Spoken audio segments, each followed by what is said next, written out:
Introducing the suspect.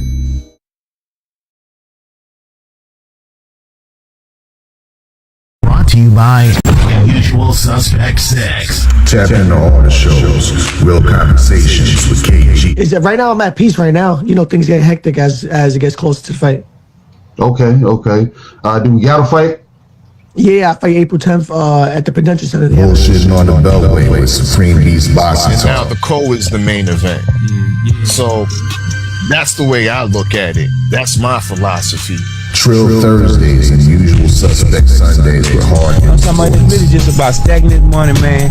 Getting on these singles, damn positive, you know what I'm saying? Putting it in their face by any means. Tales from the B-side with KG and TD. Needed to fill out additional paperwork to clarify. Yes, we did. Yes, we did. That is the paperwork that you see there. And Okay. open mic featuring you. You know, that was a close fight. You know, he got dropped a couple times, but I thought he out. We do not care. Wow. It's a Usual Suspect thing. You know, I'm not having it. Everybody's a suspect today. Title holder and still undefeated Gabriel El Capitan Maestre. How is that? And this gets done to by a bunch of cowards at ringside that never took a punch in their life. I'm sick of it.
Yo, yo, yo, yo, yo, yo, what it do, man?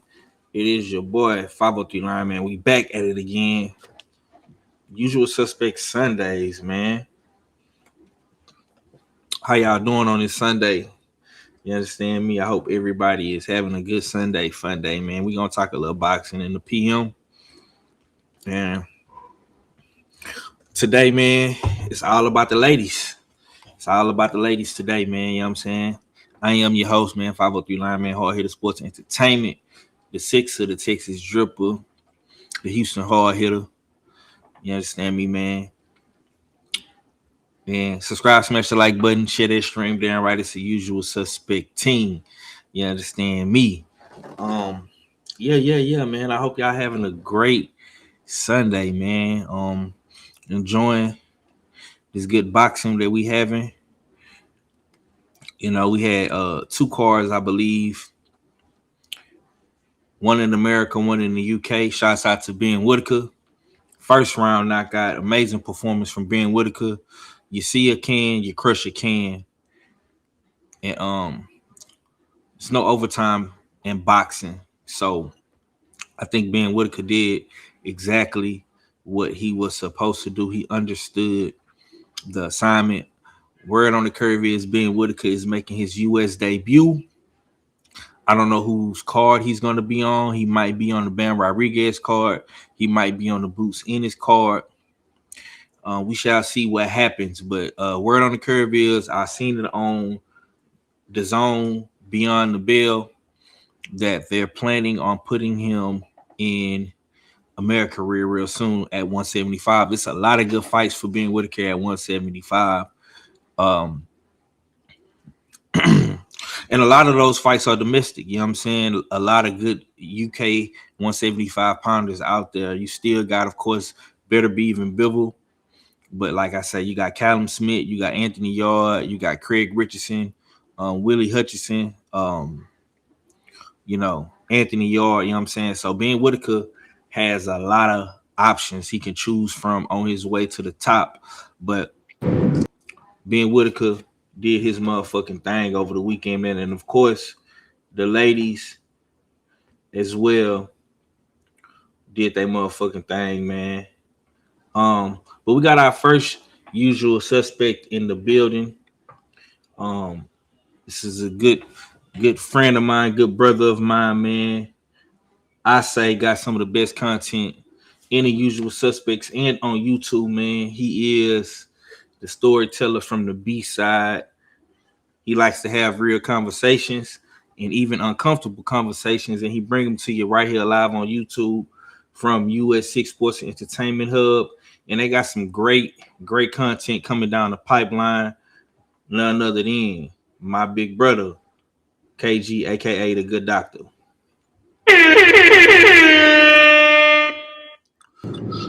What's going on with it, KG? What's up with you, Five? Look, real quick, man, before I shout out everybody, man. How am I the first person here and I'm just leaving the football field? I don't know, bro. Look, a double header at that, like 2 games. You know what I'm saying? Yeah. How was the games? We lost one that we wasn't supposed to lose, and the thing is, we didn't just lose to the team. We lost to the team that the commissioner is a part of, and bro, they was adding time back to the clock and moving. I was like, oh man, what is going on here? You know what I'm saying? But we beat the team. The first game we played, we beat that team, and that was the team that I'm always most worried about because their coaches are the most creative. Like they got like the most creative playbook. They got 2 quarterbacks that they'll do tosses and you know what I'm saying, flea flickers all goddamn game, all kinds, you know what I'm saying? So and they play damn good zone on defense. But we beat them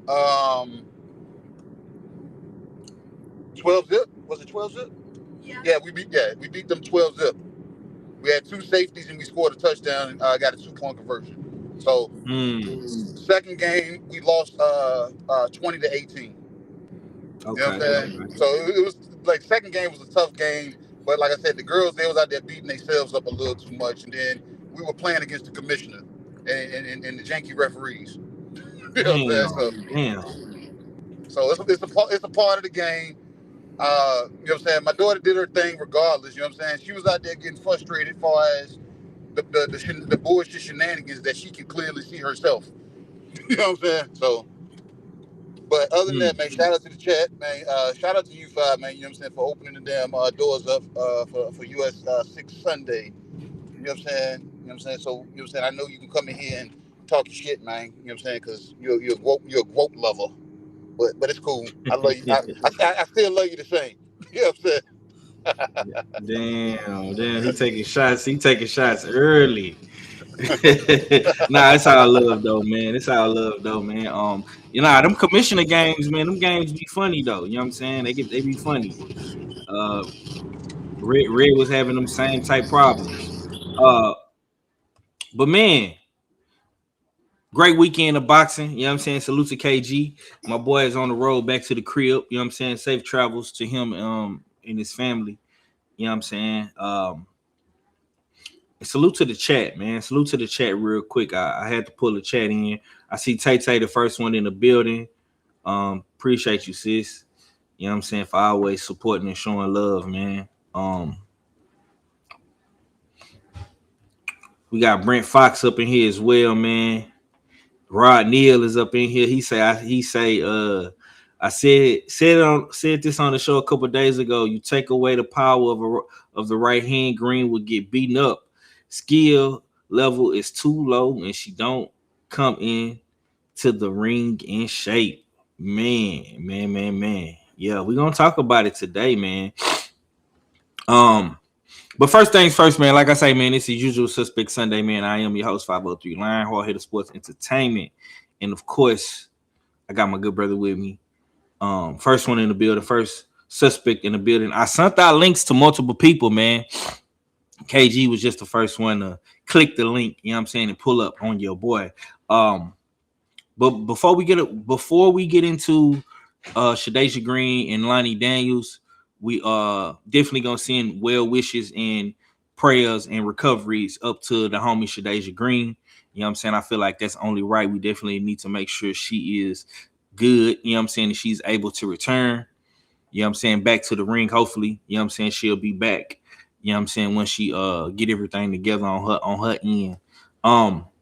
But we're gonna get into the first question of today, man. We gotta talk about AB, the bomb, the headliner versus Bo Sheen, man. Alycia Baumgardner got the unanimous decision against Bo Sheen. She boxed beautifully. Was able to hurt Bo Sheen multiple times in the fight. She even took Bo Sheen's best punch in the fight and was able to take that on the chin and keep pushing, keep fighting, and arguably have probably one of the best performances of this week. You know what I'm saying? So big shots out to Baumgardner. You know what I'm saying? Definitely gotta give credit what credit is due with that. But after her performance, man, let's go ahead and get to it, man. After her performance, man, is Alycia the most complete fighter in women's boxing right now? KG, man, what you got on Alycia Baumgardner's performance? Is she the most complete fighter in women's boxing right now, bro? No, not the most complete, but she looked good last night. You know what I'm saying? And I say that because being complete, some of them punches that she was getting hit with, you know what I'm saying? If she was more so like fleet of foot, being up on her toes instead of plodding around, you know what I'm saying? I understand Derek James' philosophy has taken full form, and I can see it, and I really do appreciate it. But in some of them pockets, some of them punches landed a little too heavy that, you know what I'm saying, that she shouldn't have been taking. You know what I'm saying? Like based off of to say she's complete. So defensively, that corner has not been sealed up yet as far as her being completely complete. Like, but don't get it twisted. She got real slippery in there at the same time too. Like when Shin was like throwing, bro, she'll slip, roll, slip. I'm like, so she was looking good in spots, but the spots where you can see where she, you know what I'm saying, where she was taking, you know what I'm saying, taking a breather, she wasn't as slippery. Like she was real heavy on her feet. You know what I'm saying? And that was a good fight, man. I get tired of people saying, "Oh, she ain't fighting nobody," or "Who is she fighting?" Let me ask you this: how many of y'all people in the chat, in the world, boxing fans or non-boxing fans, is actually keeping up with women's boxing enough to even know at least 10 women in boxing? So when somebody say, "Oh, Shin ain't nobody," or she brought her down, or that's Caroline Zabar's leftovers and all this other than this, that, and the third, Shin checked off boxes that your favorite fighter won't be able to get through. Because Shin can take a punch, Shin can damn deliver a punch, and another damn thing, Shin is gonna keep fucking pressing forward.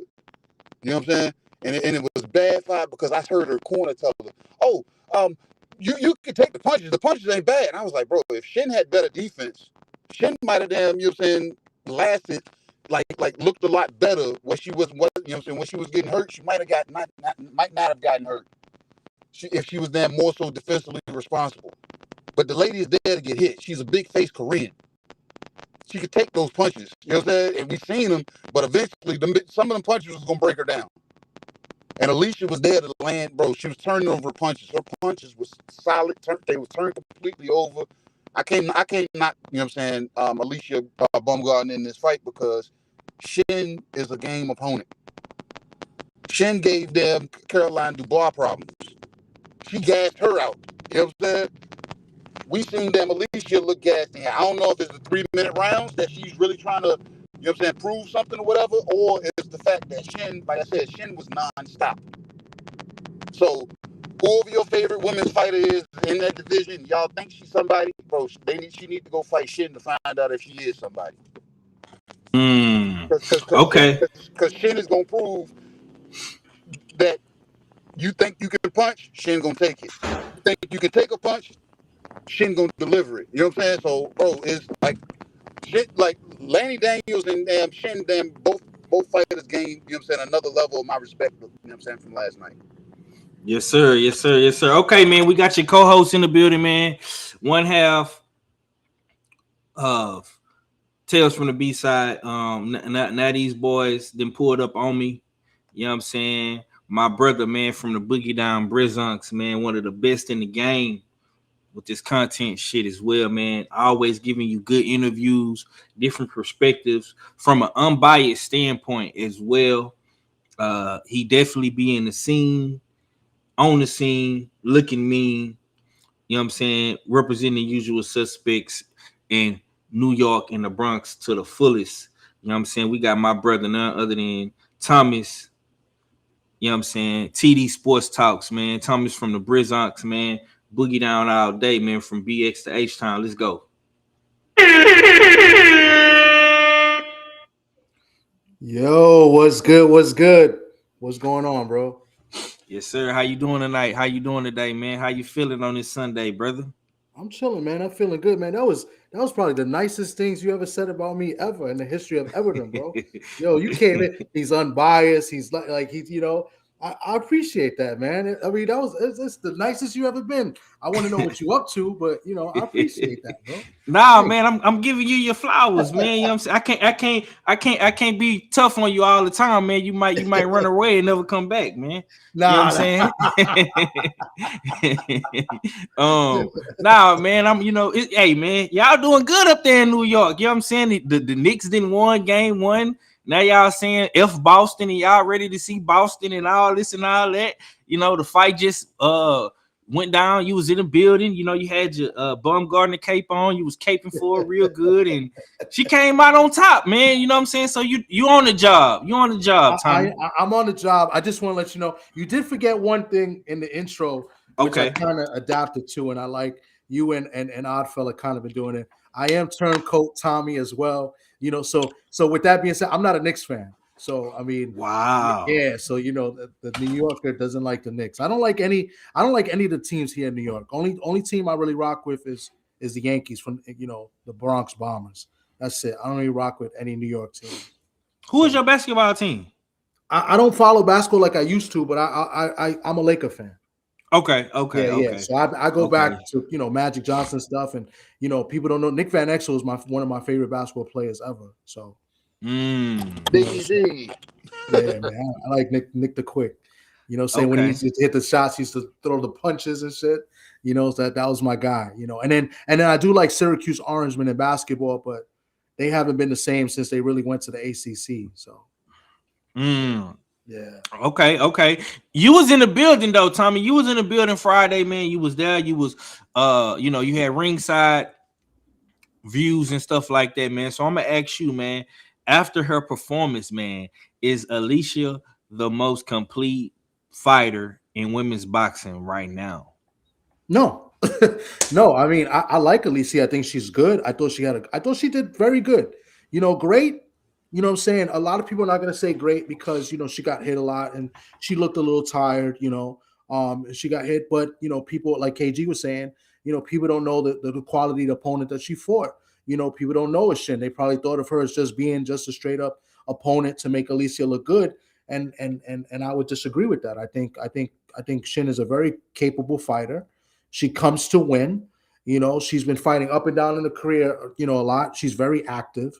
You're right. And she keeps coming forward, and she's very strong. She got 10 knockouts on her resume. Whether or not, they were against bums or quality opposition, the fact of the matter is that, she got 10 knockouts. She could punch, a little bit. So I wouldn't say the best. I mean, listen, everybody knows who the best is. I think we all agree know who's the most complete fighter, female fighter in boxing. And I think that's Claressa Shields. In the ring, Claressa Shields is the GOAT, like she says. Outside of the ring, different story. We'll probably touch on that later. You know what I'm saying? But inside the ring, which I like to kind of focus on the most, when it comes to boxing, on what they do inside the ring and their performances, But I think Alycia is top 5 in amongst the female fighters right now. So, and I thought she looked very good. She went in there. I thought she did better than what Caroline did versus Shin, and I knew this was going to come up. So I actually went back and rewatched today a little bit in slow motion, the Caroline Dubois fight against Shin, because I know people are going to, go back and compare a little bit. And I thought Caroline did great in that fight too, until, there were certain spots, and especially the last 2 rounds. And there was a couple other rounds where I thought she got buzzed a little bit and she kind of, let her off the hook, to say, and she might have lost those rounds. But I went back. At first, I thought it could have been, it was 6-4, 7-3. But I stand firm. I think it was definitely a 7-3 win for Caroline. Watching the slow motion and looking at it and things. Now, mind you, 2-minute fights and compared to 3 minutes, but she did look gassed in that fight. What I don't like is that people don't pick up on, right? People talk about how Alycia makes excuses and like she doesn't want to fight. But in that fight, in the Terry Harper fight, go back and listen to what Caroline and her trainer said. She was sick both fights. They'll sound like excuses to me. You always sick or have the flu on a week of your fight, and that's why you didn't look the way you look. So, like I said, I know we're going to get to that eventually, but as far as Alicia's performance on Friday night, I thought she looked very good. I thought she could have stopped her in that 3rd round. I'm not sure what happened. I think the ref broke it up a little bit, I guess, because their feet tangled or whatever. But she had Shin really hurt in the 3rd round.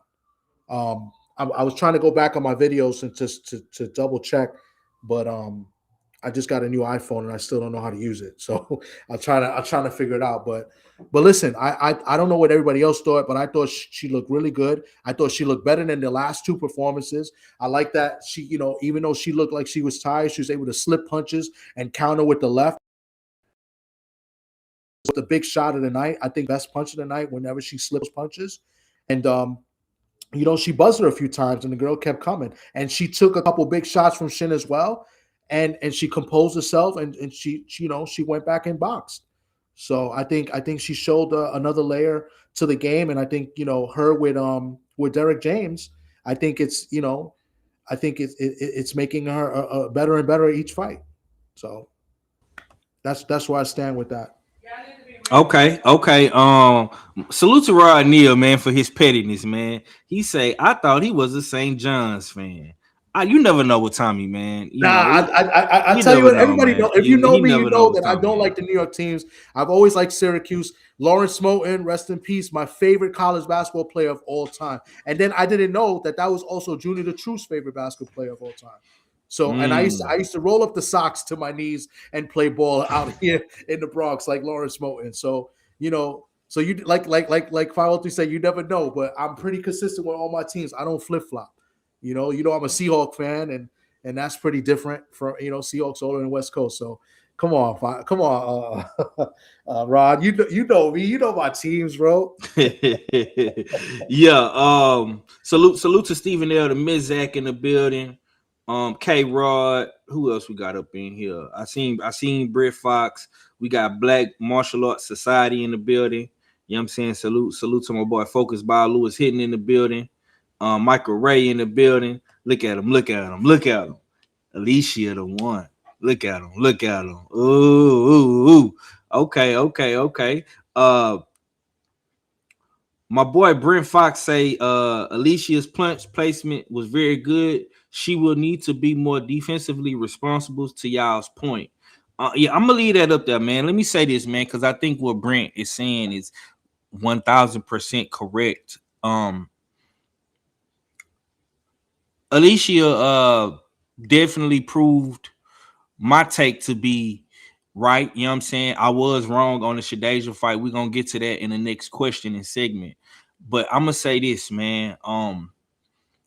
Baumgardner's, man, her performance was good, man. She looked it very, very poised in there. She kept her poker face strong. It was solid, even with the punch that she did take early in the fight. Like I say, she wore her poker face. She did not let that phase her. She understood the assignment. Baumgardner also is carrying a lot of the load on MVP for the women's sector, right? And that women's sector is very, very heavy. She's promoting in and out the ring. She's becoming very, very appealing to a lot of fans. I think more and more as she fights, as she talks, as she promotes herself, she's getting out to the masses, and that's the main thing. She did not stop Bo Sheen. You know what I'm saying? That was a very tall task. I did not expect her to stop Bo Sheen. But I did expect her to win by unanimous decision. That was my pick. And I hit on my pick. You know what I'm saying? I got double points for that pick. So salute to Baumgardner for that, right? She did say some things after the fight that we're gonna get into as well, man. But you got to give credit what credit is due, man. She was the main event. She held up her end of the bargain. She promoted. She came through. She won. And Bo Sheen is not a bum, like KG said. That was an excellent take. If you know anything about women's boxing, if you know just a tad bit about women's boxing, man, anybody that's fighting Bo Sheen, they in for a fight. They in for a fight, man. This girl does not come to play. You know what I'm saying? And Baumgardner, beat her. I'm not gonna say pretty easily because it wasn't easily, man, but she made it do what it do. You know what I'm saying? She made it do what it do through all of the resistance and everything that Bo Sheen was giving her, man. She made it do what it do. And you gotta salute that. You know what I'm saying? You gotta salute that. All right, man. Let's go ahead and get to the next segment and the next question, man. Lani Daniels, man. Lani freaking Daniels. Man.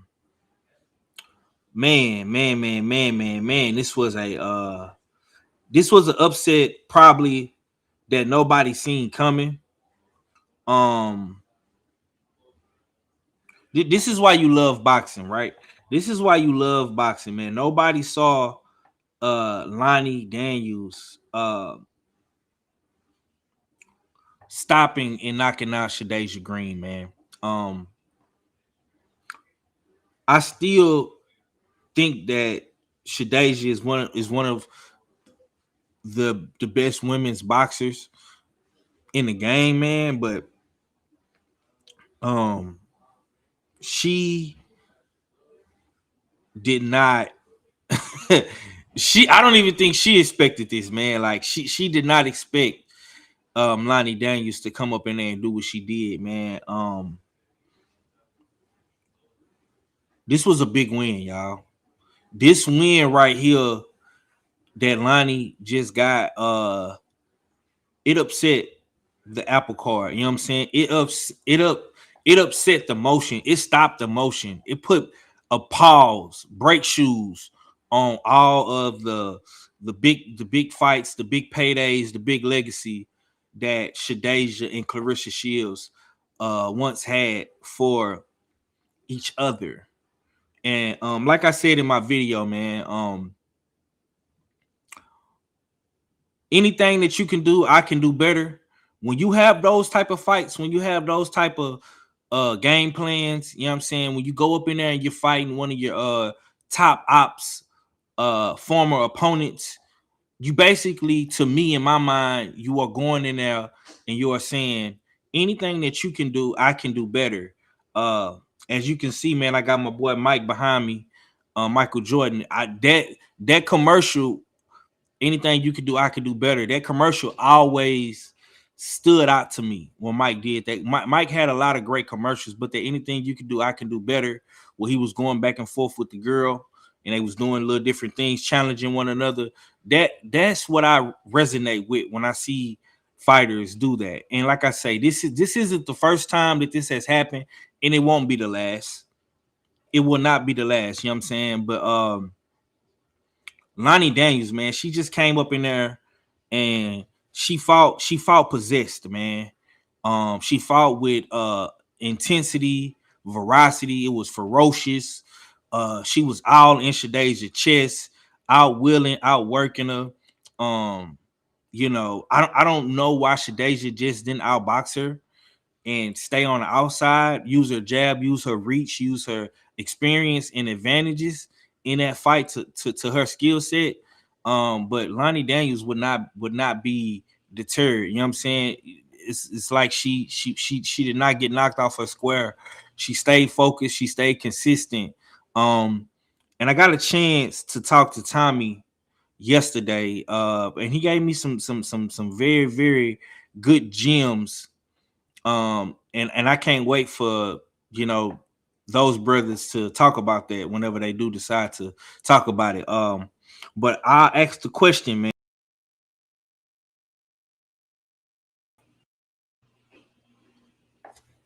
My bad, y'all. I just went out real quick. I asked the question.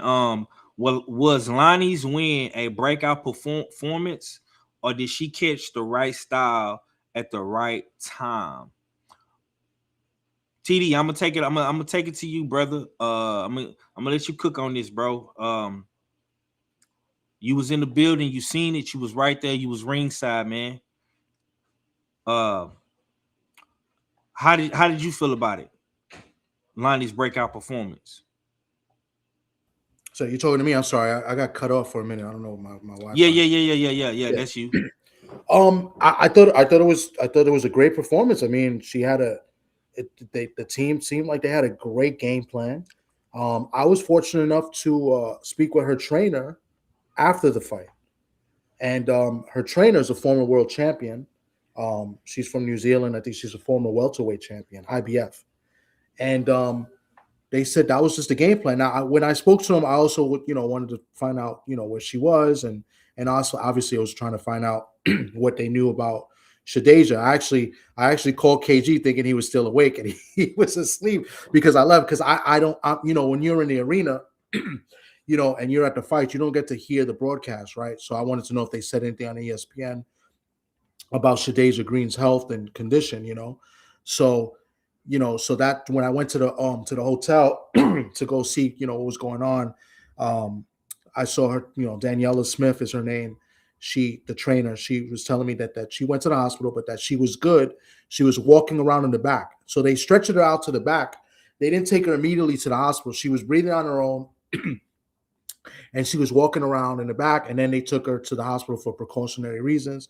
And then she told me they also took Lani to the hospital as well for precautionary reasons because she took some shots to the head. That was the specific words they used. So I don't know if it was from punches or headbutts or what, but she said because she took some shots to the head. So, and if anybody really paid attention to that fight, Lani was hurt. I believe she was hurt in that third round.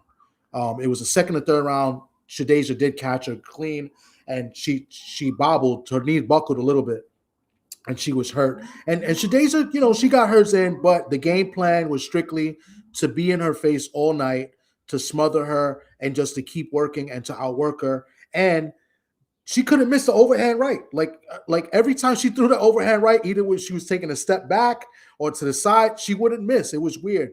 I also think that Shadasia didn't look right coming in. She looked like she could have been maybe sick.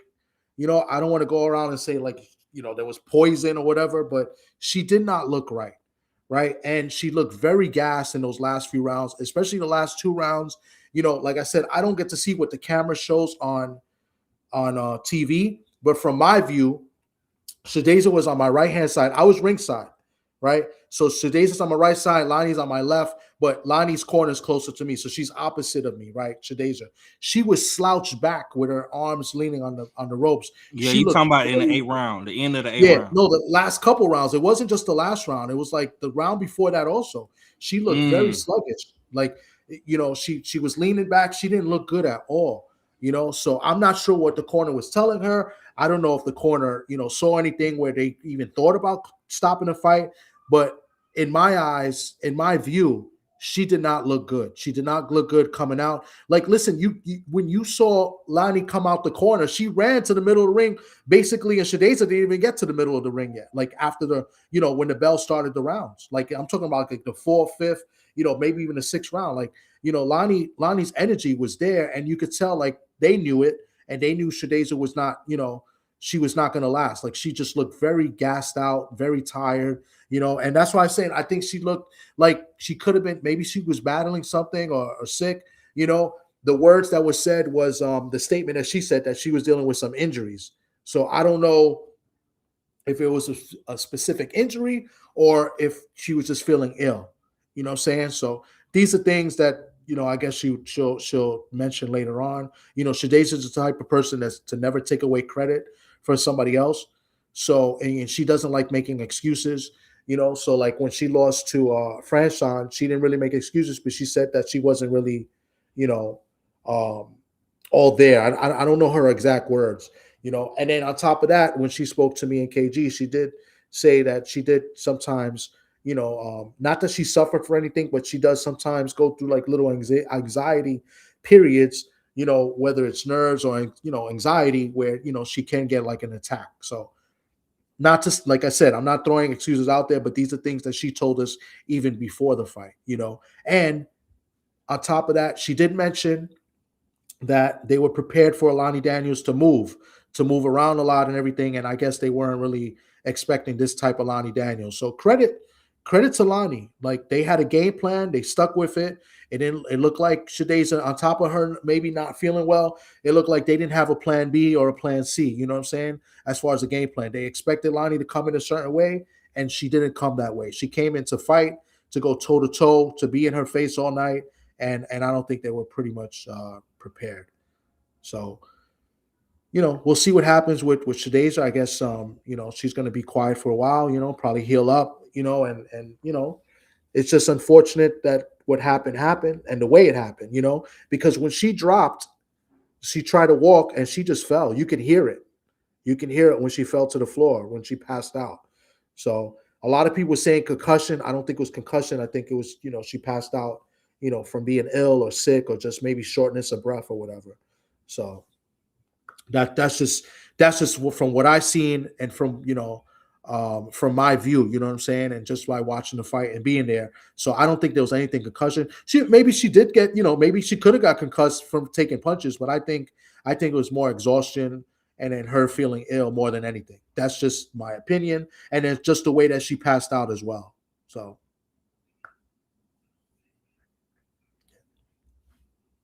Yeah, All that's right. that. Sorry. Yeah. Sorry. Yeah. Okay. KG. What's your thoughts, man? Was Lani's win a breakout performance, or did she catch the right style at the right time? What's your take, brother? Um, you initially said, you know what I'm saying, upset. I didn't think this was an upset, because I think when I talked about the fight, when we, you know what I'm saying, when we were doing our pick'ems, I said, bro, don't sleep on Lani Daniels, man. I said this lady can actually fight. You know what I'm saying? But the thing is, me looking at what I saw, you know what I'm saying, when she fought Claressa in previous fights, she's not as offensive as she was. So her team coming in with that game plan to be offensive and pressing forward the way she was, bro, that shit was spot on. Damn good performance. Because the thing is, Shadeja was clocking her, you know what I'm saying, early, like landing heavy punches on her early. But the thing is, Lani was able to damn weather that. And probably that's what her damn corner was telling us. Like, if you can make it through this damn storm right here, you might be okay. And like Thomas said, not to make no damn excuses, because the shit sounds like a cliche when you support a fighter and you be like, yeah, that's not what I'm used to seeing her look like, or used to see that don't look like him. You know what I'm saying? I hate to damn label it like that, but Shadeja looked blank in that fight. Like when she came to the ring, I was like, and I was talking to Thomas, I said, bro, does she look focused or does she look blank? Because she didn't look, like, the look on her face didn't look like she was there. So, like I said, I'm not stamping that. Shout out to Lani Daniels for doing what she did. Shame on Green's corner for not being able to make adjustments. And shame on that damn her coach or whoever that trainer was telling her to get away from her jab. And shame on Shadeja for not having the ring IQ that I praised her for, and making that adjustment on her own. Because when she was actually putting that jab out there, Lane was hesitant to come in. When she stopped utilizing that jab and started fighting on the inside, that's when the fight then turned into Lani Daniels' fight, because she already wanted to press forward. She already wanted to throw punches in between punches, or throw punches after Shadeja stopped throwing. And when Shadeja eliminated that jab, that's when Lani Daniels said, oh, I'm in here. And her corner said the same thing. They said, yeah, she ain't trying to be a champion. She don't want to be a champion. Go get it. And she, at that point, there ain't no coming back from that, because, like I said, the corner never made any adjustments. Shadeja, like I said, you can tell all her faculties weren't there, so she didn't make an intelligent adjustment to them utilize that jab, because the jab was kind of keeping her at bay. So I don't know if it was an injury or if it was nerves, but nerves will zap your gas tank faster than anything. Five, you can run 10, 15 miles a day and get in the ring and damn gas out in 30 seconds because of nerves. So I don't know if she was a ball of nerves, but the fight was looking good up until the swing of it. And it's like, as the damn fight started swinging into Lani Daniels' damn favor, it's like I wasn't disappointed, because, like I said, I'm a fan of fighters, but at the same time, I got to still call it from what I see. And Lani Daniels was looking damn, you know what I'm saying, spectacular to a degree out there, because what I know of Shadeja, what Thomas knows of Shadeja, and what you know, Five, of Shadeja, that wasn't what we were used to seeing. So when Lani Daniels showed up on go the whole time, and the support of her corner keeping her on go, that's just like a race, Five. I told my daughter, I said, when you running and you look left or right, you don't see nobody besides you, run faster. Because if you damn look left or right and you see somebody creeping up on you, it's already too late. And that's what Lani Daniels did. You know what I'm saying? She came out and she set the damn pace that Shadeja had to try to keep up with. And Shadeja thought landing heavy, hard punches was going to slow this woman down. And this woman said, know what? You can throw the kitchen sink, but can you continuously throw that kitchen sink? Because if you can't, I'm still coming. Lani Daniels was on a mission. So shout out to Lani Daniels, and shout out to Shadeja Green for you know what I'm saying, still getting in the ring with whatever she had going on. You know what I'm saying? And still got my support. I sent her a damn nice, you know what I'm saying, supportive, you know what I'm saying, message after the fight. You know what I'm saying? Telling her to keep her head and to be kind to herself, not to beat herself up too much based off of this. You know what I'm saying? Go back to the drawing board and see what comes up. You know what I'm saying? And the crazy thing, Five, I know a lot of people ain't gonna talk as nice because, you know what I'm saying, they got, you know what I'm saying, whatever fan favorites they got and they're fans. I love boxing. I'm a content creator. Like you said, Thomas is unbiased. I try my best to be as unbiased as possible. Shadeja didn't look good. She got her ass beat. You know what I'm saying? Simple and plain. Shout out to Lani Daniels for showing the fuck up and seizing the moment. So it wasn't an upset. I don't even think it was a breakout. I just think she took from the previous fight that she was in against Claressa, where she was being move around, trying to be elusive, but not producing as much offense. Something in that fight said, "Know what? We need to produce more offense," and I love it. I love the fact that she was swarming, but she was still technical at the same time. That's why that damn overhand was able to land, Thomas, because she had picked up the timing early. And when Shadeja got away from that jab, it created even better timing. You know what I'm saying, for the overhand. So Lani Daniels said she wants the Savannah Marshall fight. To be honest, with all the bullshit that's going on. Yeah, we gonna get to that, big bro. We gonna get to that. Okay, yeah, we're gonna get to that. but that's what I got, man. Lani Daniels did her motherfucking thing, man. Now, real quick, man, this is a statement from MVP. And they put this out a day ago, man. They said, "Thank you to all of my fans for your incredible support during the final rounds of my last night's fight. I suffered some injuries. I'm currently resting and recovering, and I look forward to coming back better than ever. I truly appreciate all the love, Shadeja Green." So Shadeja did put out an official statement on Most Valuables Promotions social media. She's good. She's resting and recovering. So that's good to know, man. That's good to know. You know what I'm saying? This is Usual Suspect Sundays, man. I am your host, 503 Line, man. I got my good brothers in the building with me, man. I got KG, the good doctor, Thomas from the Brizonks, man. TD Sports Talk, man. Salute to both my brothers for holding me down. Subscribe, smash that like button, share that stream down right. It's the Usual Suspect team. Chat, let's see what y'all talking about real quick. My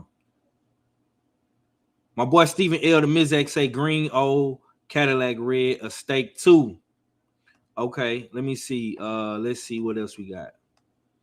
Oh damn, boy, he gonna that boy timing is impeccable, ain't it? You know what I'm saying? We got our third usual suspect in the building. You know what I'm saying? The creator of the Pick'ems, the first season winner, jacket holder of the fight pool, Mr. Bullshitting on the Beltway, you know what I'm saying? Mr. You got Shadeja Green fucked up, you know what I'm talking about? Supreme Beast Boxing Talk, man. Cadillac Red has entered the building. Yeah, let's go ahead and pull Red up real quick, man. Wow, what's happening? What's going down with it, Red? What's happening with it, man? What's happening with it to the people, man? Salute to the chat. Salute to my brothers, man. What's going down? Man, besides this fight, I ain't even, because I know it's going to sound like I'm talking about all the fight. I don't even care about boxing. Man.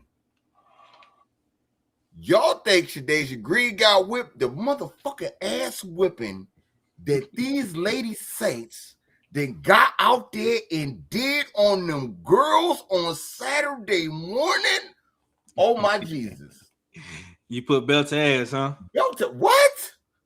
Belt, man, they gonna call the child protective services on them kids. You know what I'm saying? The way they out there whipping ass, man. You know what I'm saying? We didn't put up, in 2 games, we didn't put up officially, because unofficially is more points. But officially, we didn't put up 66 points in 2 games. And we have had 0 scored on us. You know what I'm saying? So, yeah, that's how we looking out here. That's how we looking out here. You know what I'm saying? That's what we doing. So Okay. Let's go down to the family. Okay. Salute to Cadillac Red for pulling up, man. Michael Ray says Shadeja needs to learn how to strategically clinch at times. Stephen L. the Max say, I agree. She looked hella slow. Brent Fox say Tommy reminded me too, much like Wilder Fury 2 and 3. Shadeja kept getting hit in the temple. Raw Neal says she was gassed after round 1 in the corner. It wasn't just late in the fight. Okay, Cadillac Red, I'm gonna ask you, my brother, come back off mute, man. Was Lani's win a breakout performance, or did she catch the right style at the right time? What's your take, man, on Lani Daniels and Shadeja Green, my brother? I ain't even gonna say the right style at the right time. She took advantage of someone that I believe overlooked her. She busted Douglas, this motherfucker. You know what I'm saying? She was overlooked. Nobody paid attention to none of that what she had going on. Nobody believed in her but her and the 3 other people in the corner. And they made it do what it do. You know what I'm saying? Being overlooked. That's what I think, in my opinion. I don't think that they were 100% trained for. You know what I'm saying?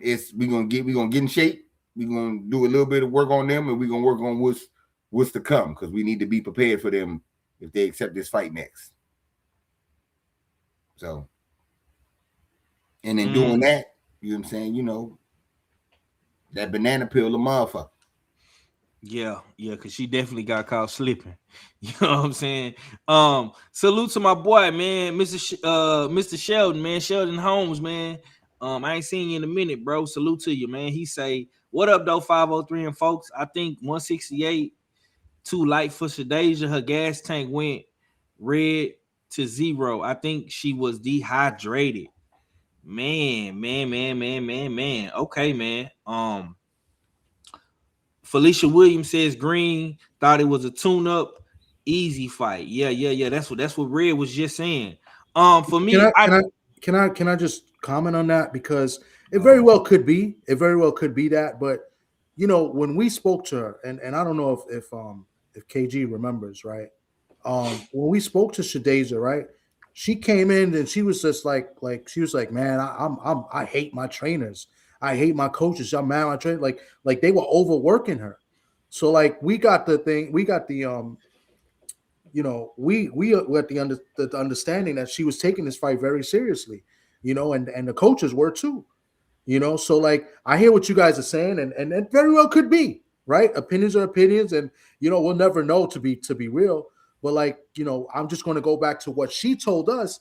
You know, she sounded like she was upset with her trainers and her coaches, like, because they were overworking her and they were working her really hard. They were really prepping her for this fight, basically not overlooking Lani, you know. So like I said, I'll go back to what I said originally, is that I just think that they just didn't have a plan B or plan C. They were expecting a Lani that was going to move around a lot, and you know, they weren't prepared.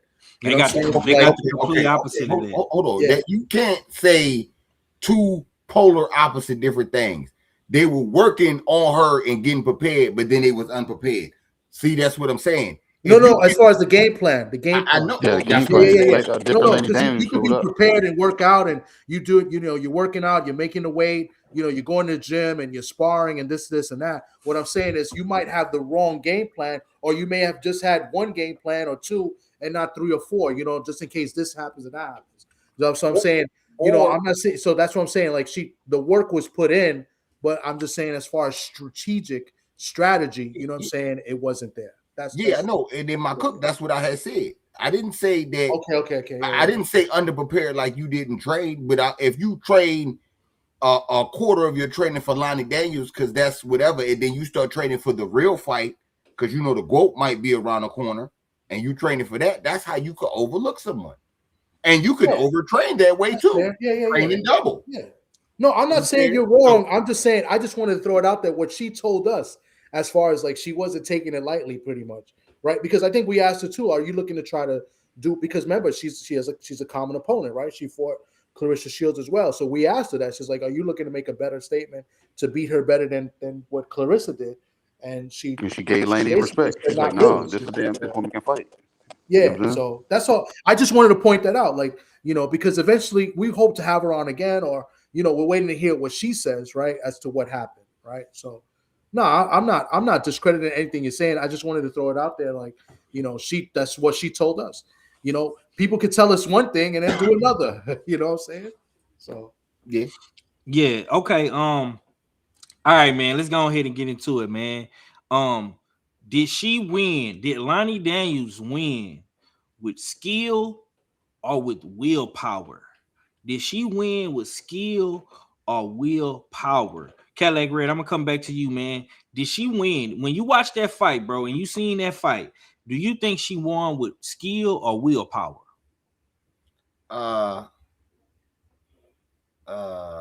Shit. I want to say 50-50. You know what I'm saying? Because when you the only one that believe in you, I mean, this was, you could put $100 up and won $2,000 off this fight. You know what I'm saying? That was the odds. So nobody believe in you. So it do take a little bit of will, but it takes some skills to get it how it was. And she was winning rounds. This wasn't like a lucky punch situation. She was winning rounds. You know what I'm saying? It was almost to a point where, Shadasia, you got to get a knockout. Knock down or something. Shit. So it's some skill in there with that too. But I think if you ask me, I'm going to say 50-50 of both. Okay. For sure. KG, what you got, man? Did Lani Daniels win with skill or willpower? What's your take, bro? I think she won with skill because, like I said, nobody was expecting that version of Lani Daniels to show up. Because I even said it. I said, well, I think she's going to show up and put on a good fight, but I don't think she's going to offensive. And her team, their game plan was to be overly offensive. You know what I'm saying? So she went in there with skill, and her team was willing her.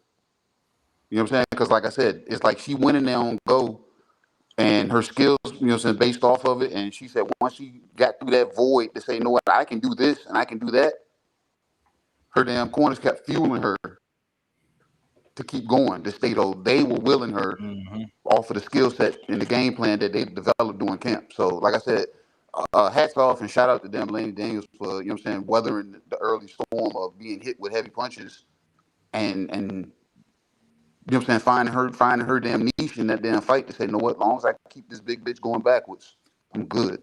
You know what I'm saying? And her corner, she don't want to be the champion. She don't want to be the champion. And the way they was willing her, I said, bro, everybody needs somebody like that in your corners when you winning. You know what I'm saying? Like when you're winning a fight, they were still talking to her as if, like, bitch, she still might catch you. She still might catch you. She don't want this. You know what I'm saying? And bro, so they were willing her to keep her skill, at the forefront. It was mostly 100% skill from Lani, but the damn corner was in support with the will part. And it wasn't even necessary. Okay. Like I said, the bitch was just smiling. She was happy, overly confident. That's good shit, KG. Yeah. I was trying to say that, but I ain't a doctor. Okay.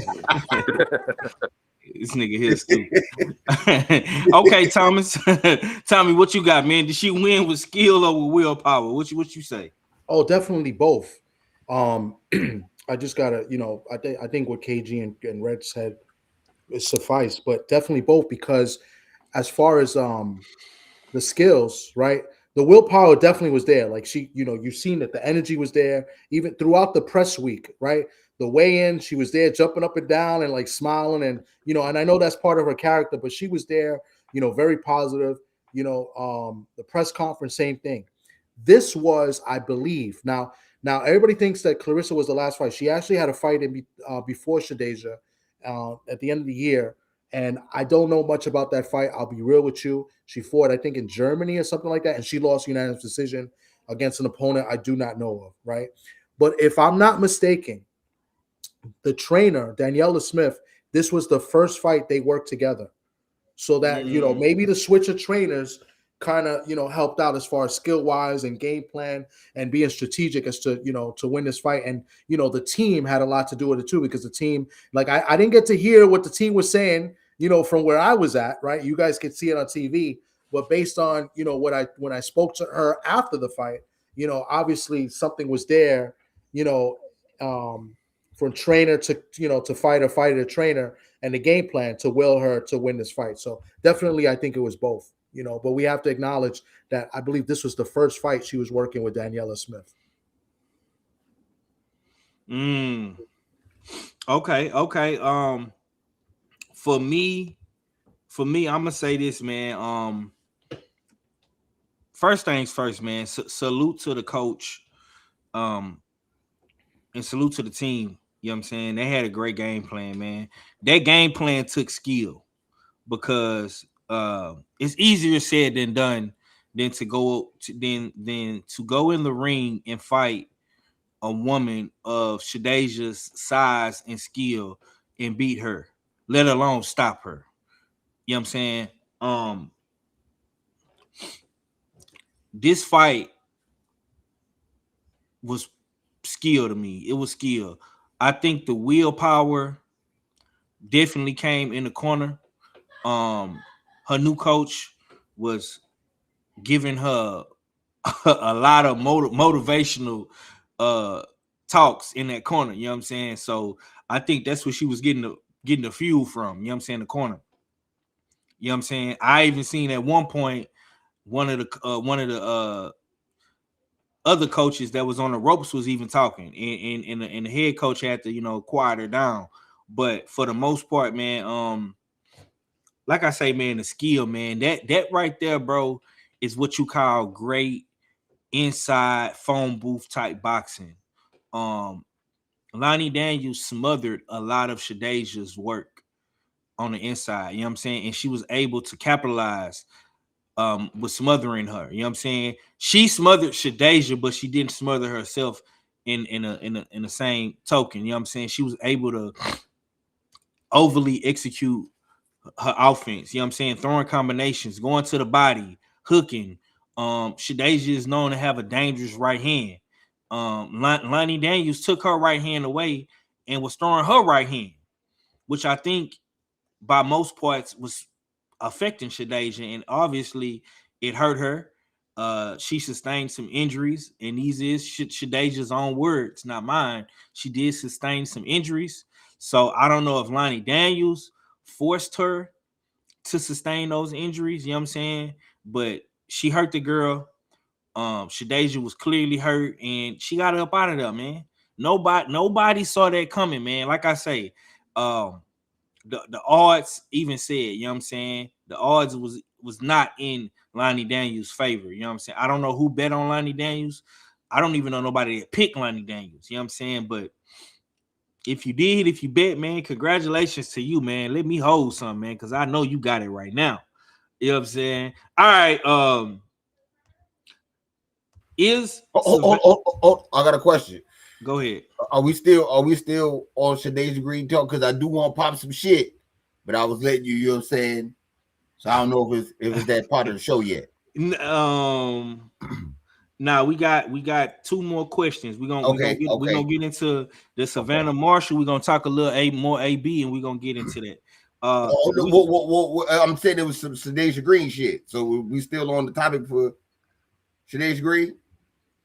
Yeah. Well, now I'm talking about Lani Daniels right now, bro. I want to ask, is Savannah Marshall the right next step, or is that too big too soon?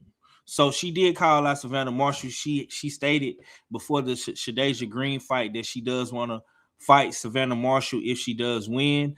I don't know what was the contract situation. I don't know if Shadeja had a rematch clause in effect in the language of the contract. I don't know if Most Valuable Promotions, Nikisha, put in a rematch clause, but it's looking like Lani Daniels is taking those belts back to New Zealand, and she's headed over to the United Kingdom, Great Britain, in London to try to get that Savannah Marshall smoke. Tommy, I'll come to you first, man. You know, you is Turncoat Tommy, and you do love your British people. I take that back. You love your European people because you got that European blood flowing through you, man. You know what I'm saying? Big German over there. Is Savannah Marshall the right next step, or is that too big too soon, man? How do you feel about Lani Daniels versus Savannah Marshall? Well, I'm gonna just go straight to what they told me. I'm gonna go straight to what the trainer told me, and this is why they wanted Savannah Marshall. It's not just a name. This is what they told me. They never fought in the UK, and they want to fight in the UK. That's just what it is. And we were saying that why not make her come to to New Zealand? Nah, we want to go. We want to go to we want to go to the UK. I said, why not try to maybe get a rematch with Shadeja? He's like, nah, I've been to Detroit, done that. We want, so based on the way she told me, Daniela Smith, was that they just want to, experience fighting in the UK. That's pretty much why they chose Savannah Marshall. And, the name of the opponent as well, right? Savannah Marshall's still a name, a big name in female boxing right now. So, but that's the reason. It's because they want to go and it's pretty much sightsee or whatever. Like they had a good time here in New York. They did some sightseeing here as well, right? So I guess that's just what it is.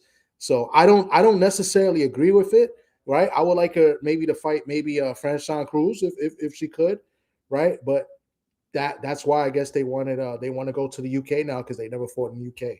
So my opinion is one thing, but this is just straight from the source as to why they want that fight. So I'll land the plane there. All right, KG, Savannah Marshall, that's your girl, man.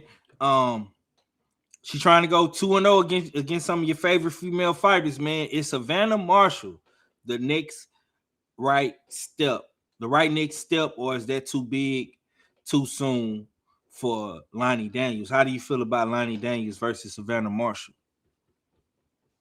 No, that's not too big, but nah. I don't think she should fight Savannah Marshall though.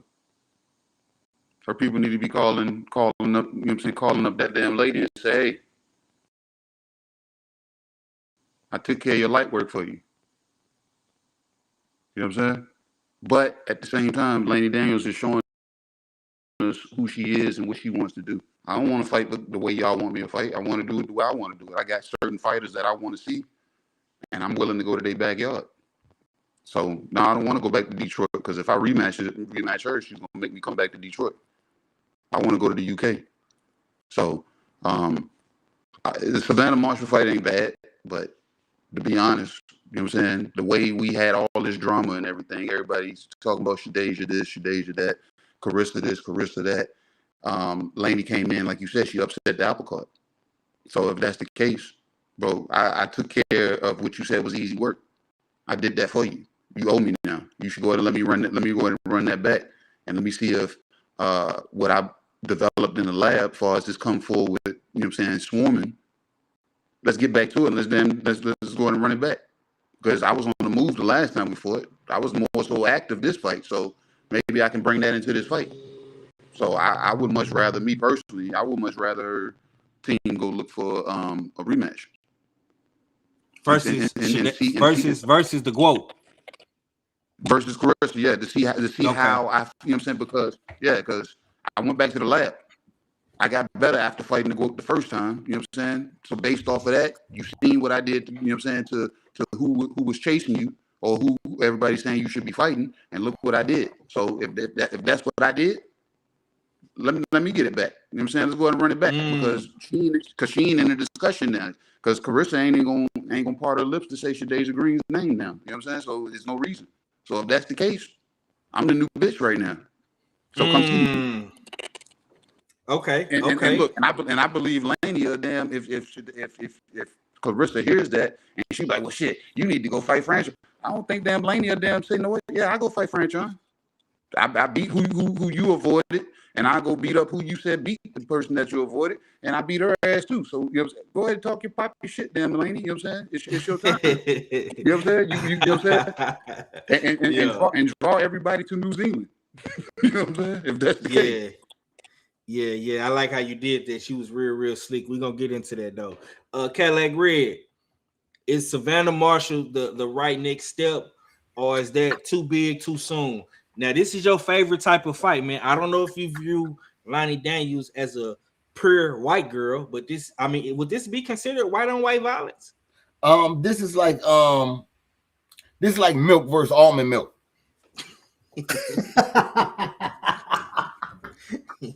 So I'm guessing Lani is almond milk. Yeah. Okay. Yeah. Okay. That's but yeah, KG slick. But you said we gonna get into it. I'm gonna wait. But I look, man. I respect her wanting to fight in the UK, trying to get some UK fandom and all that shit. But it's a trio of shit that's been going on for a minute, right? And it's been Savannah Marshall, it's been Franchon Cruz, and it's been Claressa Shields, right? That's been a trio, right? And it's always somebody new to come try to stick their head into it. You know what I'm saying? Shaja Green. Now it's Lani Daniels. So you could stick your head in, try to, you know what I'm saying? But I say go get Franchon Cruz and be undisputed. Being undisputed gonna garner you respect, a little bit more payola, and making fights with you will be a little bit more easier versus you just being a unified champ. But I do understand UK fans love boxing, they love women's boxing. You go over there and beat up on Savannah Marshall, you're gonna be that bitch in America and in the UK and in New Zealand. So it'll be real easy to try to A-side some shit. You know what I'm saying? I mean, it all makes sense either way, but I want to see the Franchon Cruz fight because that's for undisputed. Franchon got 2 belts, you got 2 belts, you get it in one fight. That's what make undisputed being cool again. You know what I'm saying? Maybe you could go after a 2-3-time undisputed champ when you yourself have been undisputed once, instead of, you know what I'm saying, you know, getting 2 belts, and we'll get into all that later. Okay, man, my brother Big Joe Townsend is in the building. Yeah, boy. Salute. We got BFTB, the Grave Diggers, in the chat. Salute to my brother BFTB, man. This is Usual Suspect Sunday. Subscribe, smash that like button, and share that stream. Damn right, it's the Usual Suspect team. You understand me? I got my brothers in here with me today, man. KG, the first one in the building. Thomas pulled up on me, and of course, Cadillac Red. You know what I'm saying? Better late than never, you hear me? So salute to all my guys for pulling up and supporting me, man. Salute to the chat. Y'all rocking out in the chat as well. I appreciate all y'all, you know what I'm saying? I can't read everybody's comments, but I am glazing over the comments, you know what I'm saying? Rod Neal says Daniels tried to smother Shields in the 5th round and she got beat up bad. After that, it's not going to work. Another UD. I rewatched that fight last night too. Oh, so you saying it's not gonna work if she try to rematch Shields? You alluding to what KG was saying? Okay. Salute to my brother Mizak in the building. He say he not at the crib right now, but I just started listening in. Salute to my brother Mac pulling up in the chat. You know what I'm saying, supporting us virtually. He's not able to be here with us right here, right now, but I appreciate my brother for tuning in and listening in, man. Y'all be sure to subscribe, smash the like button, and hype up the video if you haven't done so yet, man. Y'all gotta start hyping me up, man, so I can get further into the algorithm, and you know, this can get pushed to the masses in this virtual YouTube space. You know what I'm saying? We definitely trying to pull in new listeners and new subscribers and supporters every day. Okay, man. Next segment, man. Real quick, I'm sorry to interfere. I just see something from Shadeja. I don't know if y'all seen it. She just made a post an hour ago on her stories. I'm gonna read it if it's okay. She said, Go ahead. With everything in me, I want to thank those who had great concern and even the people who figured out during the fight something was wrong. I passed out due to bleeding out of my brain. However, I am in ICU on the road to healing. I'll be back to get what's mine 100% covered. I appreciate MVP and Nakisa being right by my side in the hospital. God is good. So that's yeah, I like that. I like that, man. She and KG checking messages. She just liked the message that I sent her. I sent her, a message. So she's aware and she's responding. So yeah, man. Dangerous game in boxing, man. This is not a game. This is a lifestyle, man. Shadeja just came out and let the cat out the bag, man. She say she suffered a brain bleed, man. So that was very, very serious. I hope, full recovery, man. If she got to take, half of the year off, come back at the end of the year, take your time, sis. Don't rush it. You definitely want to heal back up. You definitely want your computer to be functioning right, man. You cannot play with that brain. That is something serious. So hopefully she has a complete recovery. I don't even now that Thomas then said that, I don't even want a speedy recovery, man. I want a complete full recovery, because this ain't no shoulder injury, this ain't no hand injury, this ain't no ankle injury, knee injury. This was a brain bleed. You cannot play with that. So a full complete recovery to the sweet Terminator, man. Y'all send prayers and well wishes over there, man, to the sweet Terminator, man. Like I say, over here, we're gonna keep it all the way respectful with Shadeja Green. That's the homie. We're gonna talk our shit, we're gonna pop our shit. But what she suffered Friday night, man, that's something serious. She's putting her life on the line, and we want to make sure she's okay. So salute to Tommy for that update. I appreciate that. I love when my brothers come in with the hot takes and the news and the facts. And hopefully we can get Shadeja back on the channel real soon, and she can come pull up, chop it up with us, pull up on KG and TD, and we can get some insight, from the horse's mouth, so yeah, I like that, man. Okay, man, we're gonna get into some more hot boxing topics, man. Now this one right here is a loaded question, and we're gonna get into what Alycia said post-fight before we get into what Claressa had to say. We're gonna do a little bit of US6 reacts. But before I do that, I want to put this question out to everybody on the panel and the chat. Is Alycia chasing the hardest fights in women's boxing right now? Katie Taylor versus Alycia. Who wins and why? Amanda Serrano versus Alycia. Skill versus pressure. What happens, man? And the reason why I posed this question to everyone is because Alycia did call out Katie Taylor. She also called out Baumgardner, man. And this is what Alycia had to say, man. I had to go find this clip.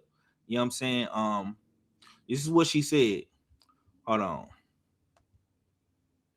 Let me pull it up. I love you so much, Fight of the year, bro. Alycia, what's your final message to Katie Taylor? Listen, let's take it to Ireland, the States. I'm there. Listen, high level shit, baby. That's it. And Amanda Serrano? What'd you say? And Amanda Serrano? New York City, baby, let's go. All right, the big stage, right? All right, we got it.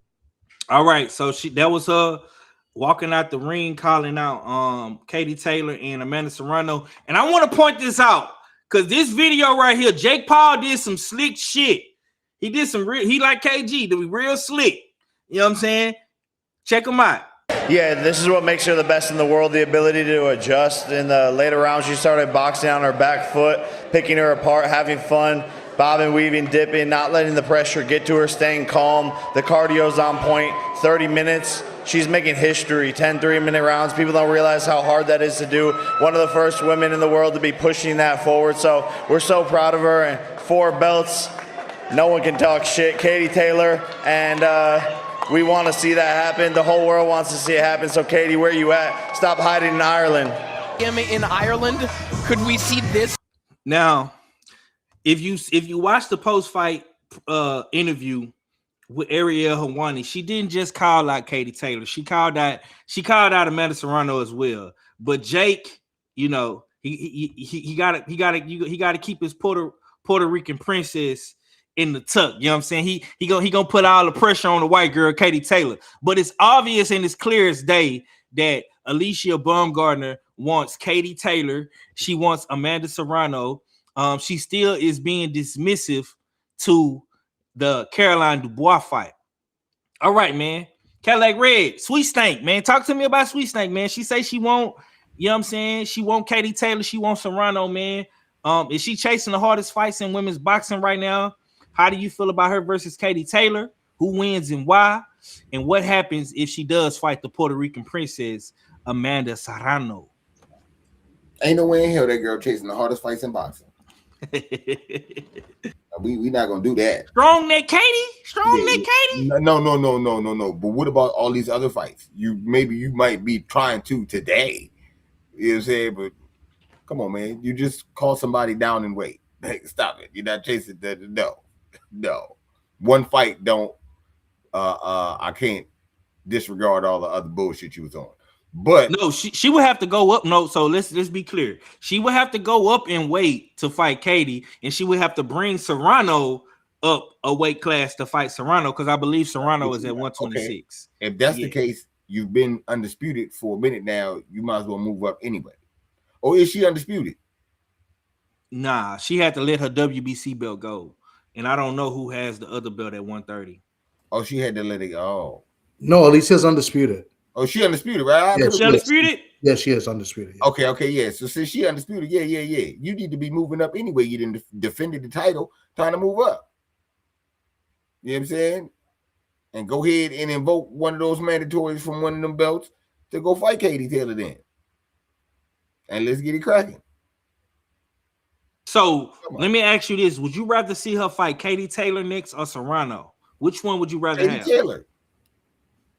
Oh, look at you. You trying to protect the Puerto Rican princess too? No, okay. Hold on. Okay. I'm not trying to protect nobody. I want to see, well, I'm not as I need to see more from Caroline Dubois, but I want to see them on at least in the trajectory to fight each other. And I know Alycia moving up, fighting Katie Taylor. If she win, she got reason to say, yeah, get your weight up to come fight me. And if she lose, that's a good fight to fight on the bounce back. So hey, I'm cool with it either way. But I would like to see that fight with the love seat neck. I mean Katie Taylor. You know what I'm saying? Okay. So okay. You know, but I ain't hating on. I mean, you know, and Amanda Serrano got shit she doing at her own weight class anyway. Okay. KG, what you got, man? Is Alycia chasing the hardest fights in women's boxing right now? Katie Taylor and Serrano, man. Which fight would you want to see next, man? How do you feel about what Baumgardner is saying post-fight after Boshin? Not the hardest or toughest fights, but the names. She's looking for the names. You know what I'm saying? The women that came before her that did it.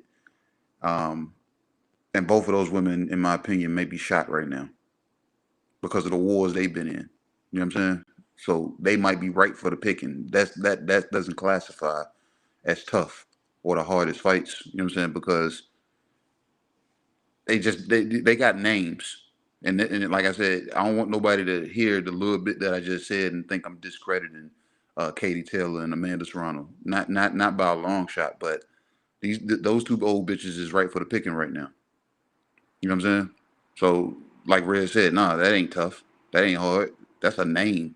So when you look at her box rec, you get to see Katie Taylor or Amanda Serrano on her resume, and that shit looks amazing. That's just like the men's guys. These guys would still consider taking a Pacquiao fight. Motherfuckers is willing to put Pacquiao on their resume right now. You know what I'm saying? Katie Taylor's on the way out. She was talking about retirement. Amanda Serrano is hanging on by a thread if Alycia Baumgardner is saying she's the face of women's boxing right now, or she's the first woman of MVP. You know what I'm saying? So it's gonna be, you know what I'm saying, in-house, you know what I'm saying, bickering right there. So she's chasing the names right now, man. It's the names. And I believe Amanda Serrano and Katie Taylor will give a good fights, but like I said, those women have been in wars. I can't, you know what I'm saying, say they're a shell of themselves, but they're not what they used to be. And be honest, Amanda Serrano hasn't looked the same since those them wars with Katie Taylor. Katie Taylor is questioning herself. She might be out here giving up next, so she ain't got to give up none in the ring. Red, you're gonna miss out on that boat, goddammit. You know what I'm saying? So I don't know. It's the names. Because you heard when she said when the names got called up, what did she do? She called out where the fight would be because she knows it's gonna sell. She knows it's gonna, you know what I'm saying, people are gonna show up. So it's just the names for her right now, man. She's the big dog. And she said she's stomping. Yeah. I'm gonna say this, man. Based off what I just looked at, man, I just pulled it up. Alycia Baumgardner is not undisputed. She does have, and this is what I pulled up in Google. And I'm not taking nothing away from it, but she is not undisputed. She does have the WBA, the IBF, WBO, and the Ring Magazine belt. She did relinquish her WBC title to fight in the 3-minute rounds. You know what I'm saying? So she does not have the Booger belt, which we do not give a fuck about. I'm actually glad that she did get rid of the Booger belt, but she does have 4 titles: WBA, IBF, WBO, and Ring Magazine belt at 130. The WBC belt got relinquished because, you know, she's daring to be great, man. She's doing them 3-minute rounds, man. She's putting it all on the line. So salute to Baumgardner for that. Tommy, what you got on all this, man? You was there live. You seen what she said. You heard what she said. So I know you already know what's going on, man. How do you feel about all this? Let me find out you protecting the Puerto Rican princess too, Amanda Serrano. No, if I'm not protecting Amanda, then everybody's going to say that I'm protecting Alycia. And, you know, we got weird people in these YouTube streets that come out here and say stupid statements like, you know, that I'm a fanboy and stuff like that. But they don't really watch my shit, and they don't really see that I'm fair across the board. That's so, a fact. You know, a fact. So with that being said, and with you guys calling me Turncoat Tommy, I did some little thinking over the weekend, right? After Friday and pretty much Saturday, and I kind of changed my views a little bit. So first off, I didn't know that the WBC, you know, stripped her. I didn't know that she was stripped. So she was undisputed, pretty much presented as undisputed at the press conference a couple weeks ago. So I don't know if they did it after her last fight or when she took the fight on Friday, they stripped. Nah, they did it. They did it last year, bro. Whenever she started fighting the 3-minute rounds is when they did it. So they did it all after the fight against Miranda then in 2025 Square Garden, probably. Okay. Because I think that was a 3-minute fight that she looked bad. She looked very bad in that fight. That was her comeback fight. So they must have did it after, because I think she became undisputed then. But either way, my bad. I didn't know that. So with that being said, that division is done, right? She's conquered that division. There's nobody else at 130. So here's what I did. I went back and I was looking. I don't mind her chasing the big names like KG said. She's looking for the big names, the big money fights. I think she's in position to do that. I don't have no problem at all. The problem that I have now, that after looking at it, is that if you do not get Katie Taylor or Amanda Serrano, right, then who do you fight? Because you should move up to 135. And if you don't fight Caroline, fight one of the names there, or maybe one of the champions there. There are a couple other champions.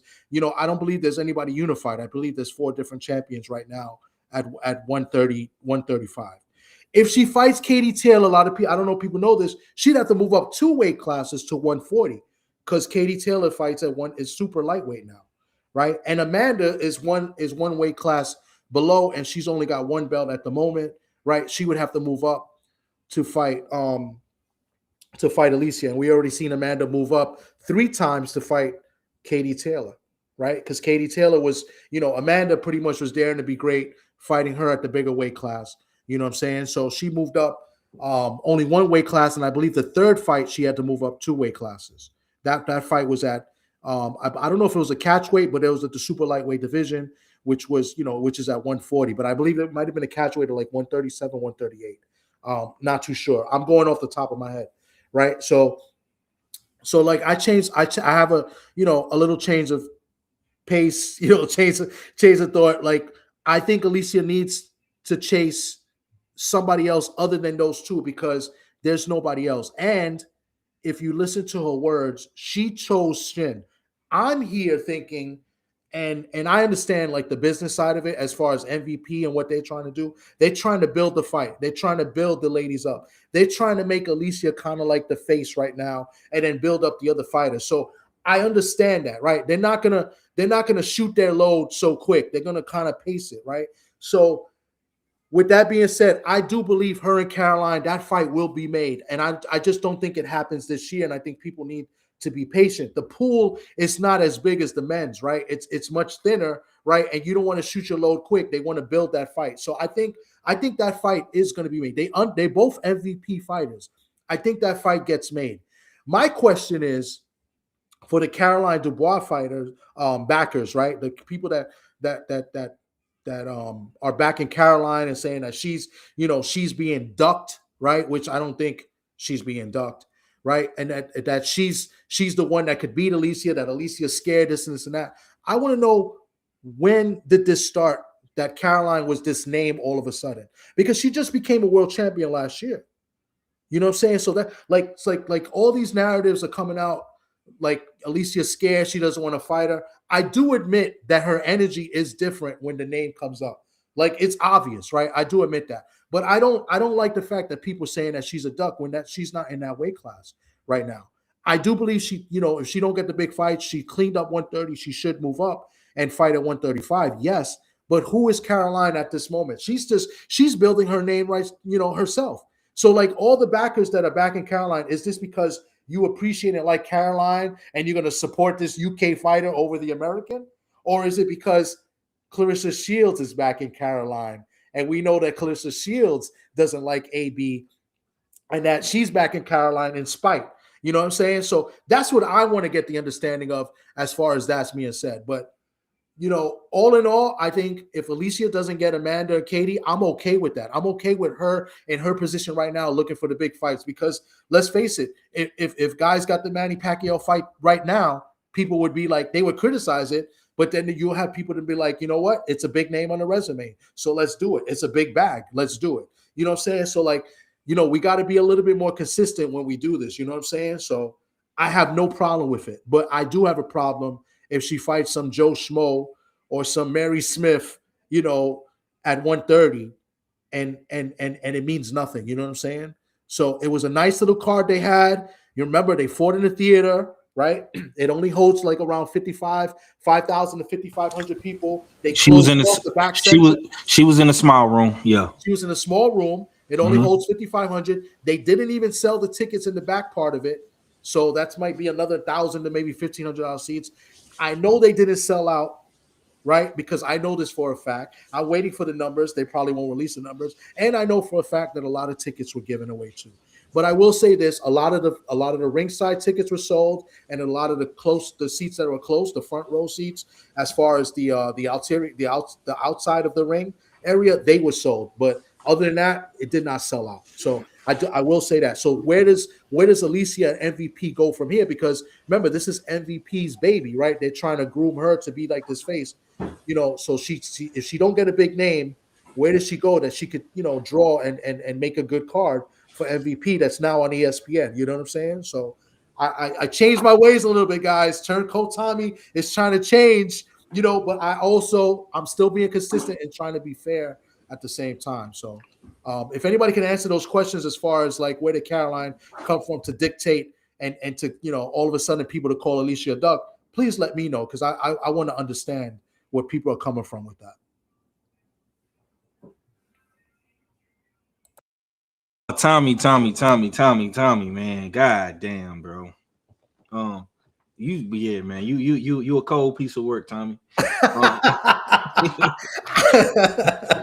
I'm trying to be fair, bro. How am I cold? Work, look, I'm gonna tell you about yourself in a minute, though. But salute to Mr. Bot, man, the OG, man, the super duper triple OG in the building, man, with the super chat, man. Appreciate you, my brother. He comes through with the 5 Peace. All flats. You understand me? Saluting us up, man. Yeah. Salute to your OG, man. Let me respond real quick to what Tommy is saying before we continue on into the next segment. Caroline Dubois has a country behind her, bro. Caroline Dubois comes from a boxing family. Her name holds weight in the UK. That Dubois names, you can say whatever you want to say about Danny boy. You can say whatever you want to say about him. Like him, love him, hate him, but you got to respect it. The man is a former heavyweight champion, and he's going up against Fabio Warley in the next couple of weeks to get another title. You know what I'm saying? So Dubois holds weight. Also,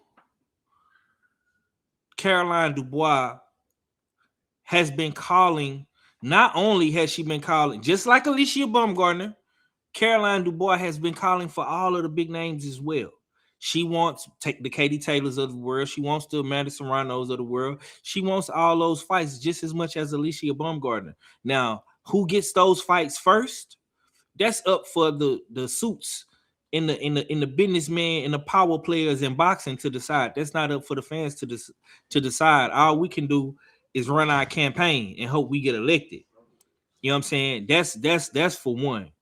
And I just think that when you really think about it, bro, all these fights make sense. You know what I'm saying?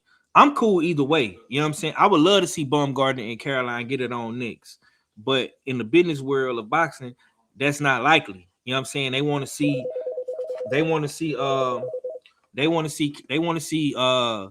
you know, Baumgardner get these fights. They want to see Caroline Dubois get the Katie Taylor fight. They want to see I'm gonna say this, bro. It seems like to me that MVP is trying to line up Katie Taylor. They want somebody to whoop Katie Taylor.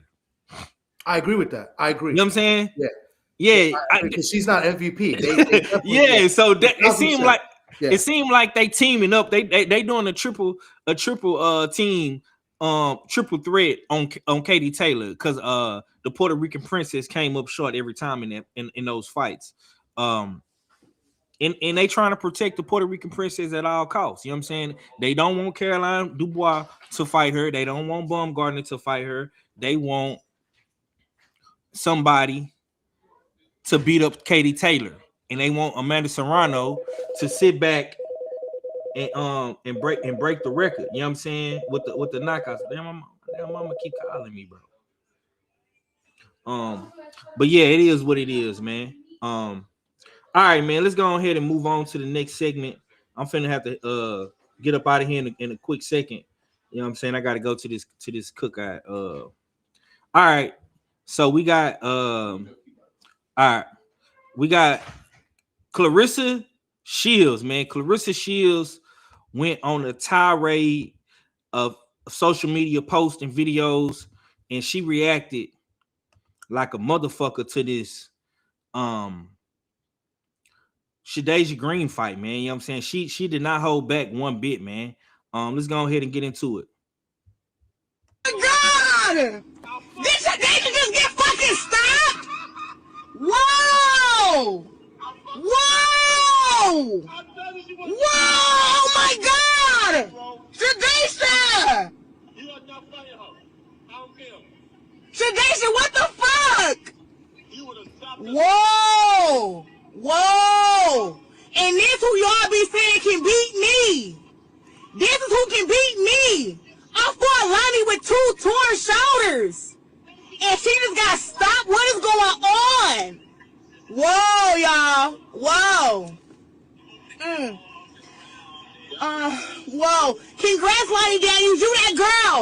Lani, you're that girl. With your heavy-handed self. You that girl. Congrats, boo. God damn. You wanted to have a belt, didn't you? Shit. Alycia, you look like a amateur, my girl. You look like an amateur tonight. and you do all this talking about what you can do with me, what you can do with Caroline. That girl had you running tonight. Soon as you got tired and you got touched up, you got on your wheels. Remove the name Claressa Shields out your mouth, bro. Quit saying my name. Quit hating on me to make yourself look better. Because when you get in the ring and you fight, you don't look better. Alycia and you, Shadacia, y'all need to work a little bit harder because you can't with me. Alycia, you look like a keep Claressa Shields' name out your motherfucking mouth. All y'all. Y'all suck. Y'all suck. It's levels to this shit. And I'm on level 100 and y'all motherfuckers on level 10. Real shit. Y'all cannot do nothing with me. Zero. Keep Claressa.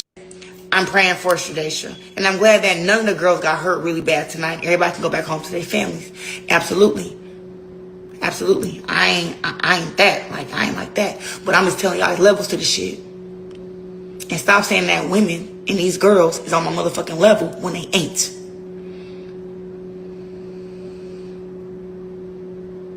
All y'all motherfuckers talking about Shadacia can knock me out. She's got knocked out by a girl who I literally destroyed. This girl thought she was getting jumped inside the ring when she was fighting me. Lani said she thought she was getting jumped when we was fighting. She said she didn't know where my punches was coming from. She didn't know where they were coming from. I was kicking that ass. And had my shoulders not been how they was messed up. But now we sitting here trying to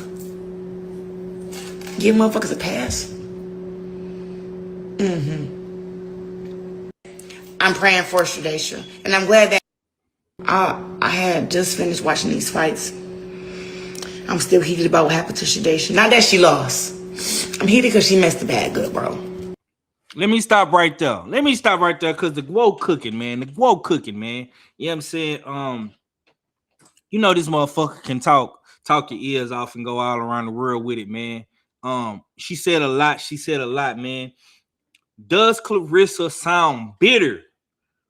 You know what I'm saying? Does the Guo sound bitter?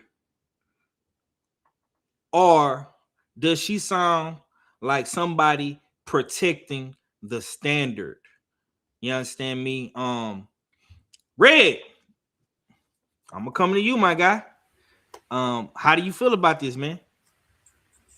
I mean, look, man, I can't front, man. It's been a lot of shit talk. You was part of that. No. I'm talking about it's been a lot of shit talk, and this Claressa going off like this because of the fans. These what I like to call them fair weather fans. Fair weather. You know what I'm saying? What because that mean? It's always somebody, you say, oh, nah. This one could beat you. Like, come on, man. I was saying from jump, when people were saying Shadacia Green should get the Claressa Shields fight, I was the only one saying, hey, yo, Shadacia not prepared for that type of shit. Claressa got 2 gold medals. I mean, the girl done fought all kind of styles. She's a real world champion, been around the world and ya. What are you niggas talking about? Nah, but Shadacia getting knockouts though. Like, she not really fighting nobody though. But nah, you just trying to protect her. Like, nah, the girl not ready. Let the girl get better, and then we can see something. Nah, we need to fight it now. She listening to all that shit. She started believing in that shit. She got signed behind that type of shit. So I know Jake Paul and them saying that shit too. All in the event, they talking about Claressa. Yeah, you know, because that's the fight we really want to see. You know what I'm saying? And did some shit like this happen. Of course Claressa's going to go ham and jump on them. That's the first thing. Come on now. You know she fucked with Mark Wonderlick and T. Petty and all that. Yes, she's getting online talking hella shit. You know what I'm saying? Hella shit. Niggas like to talk about Claressa Power. Lani Daniels had one knockout coming into the fight. What the fuck is we talking about right now? What is we really saying? Like, yo, we gotta start putting shit into perspective. Seeing that shit make me feel like, hey, yo, Caroline, like I just said when we was talking about Alycia, yo, Caroline, you gotta go undisputed. Fuck all the dumb shit. Clean up your shit. And then start calling out another motherfucker, another weight class and all that other extra shit. If you ain't going undisputed and you trying to fight an undisputed champ, I don't want to really hear it. You know what I'm saying? Unless they calling for you, then that's different. You know what I'm saying? But if you can't clean up a division, don't come talking to me about shit. And if that was Danielle Perkins hitting her ass with some of them shots, 503 need to hit the fuck one more time on that ass. You know what I'm saying? Yeah. So like I was saying before, Shadeja Nice, she probably will wind up beating Claressa or motherfucking Lani Daniels or I can't even think her name no more. Savannah Marshall? Yeah, not Savannah Marshall, but what's the chick from Texas? I been talking about Danielle. Yeah, Danielle Perkins. She beat Danielle Perkins too, but she got to get it together. The girl got to she need five. I mean, our fella say it all the time. The girl needs seasoning. She need to go through tough fights and win to know she can do it. Fight different styles and shit. Travel around and shit. Not be worried about what the GWOAT doing. Because the GWOAT did all that. That's why she could fight in Detroit all the fucking time now anyway. You know what I'm saying? So, hey, man, like I said, the next person that they be saying need to fight Claressa, take time and think about, are they really good or is we just talking shit?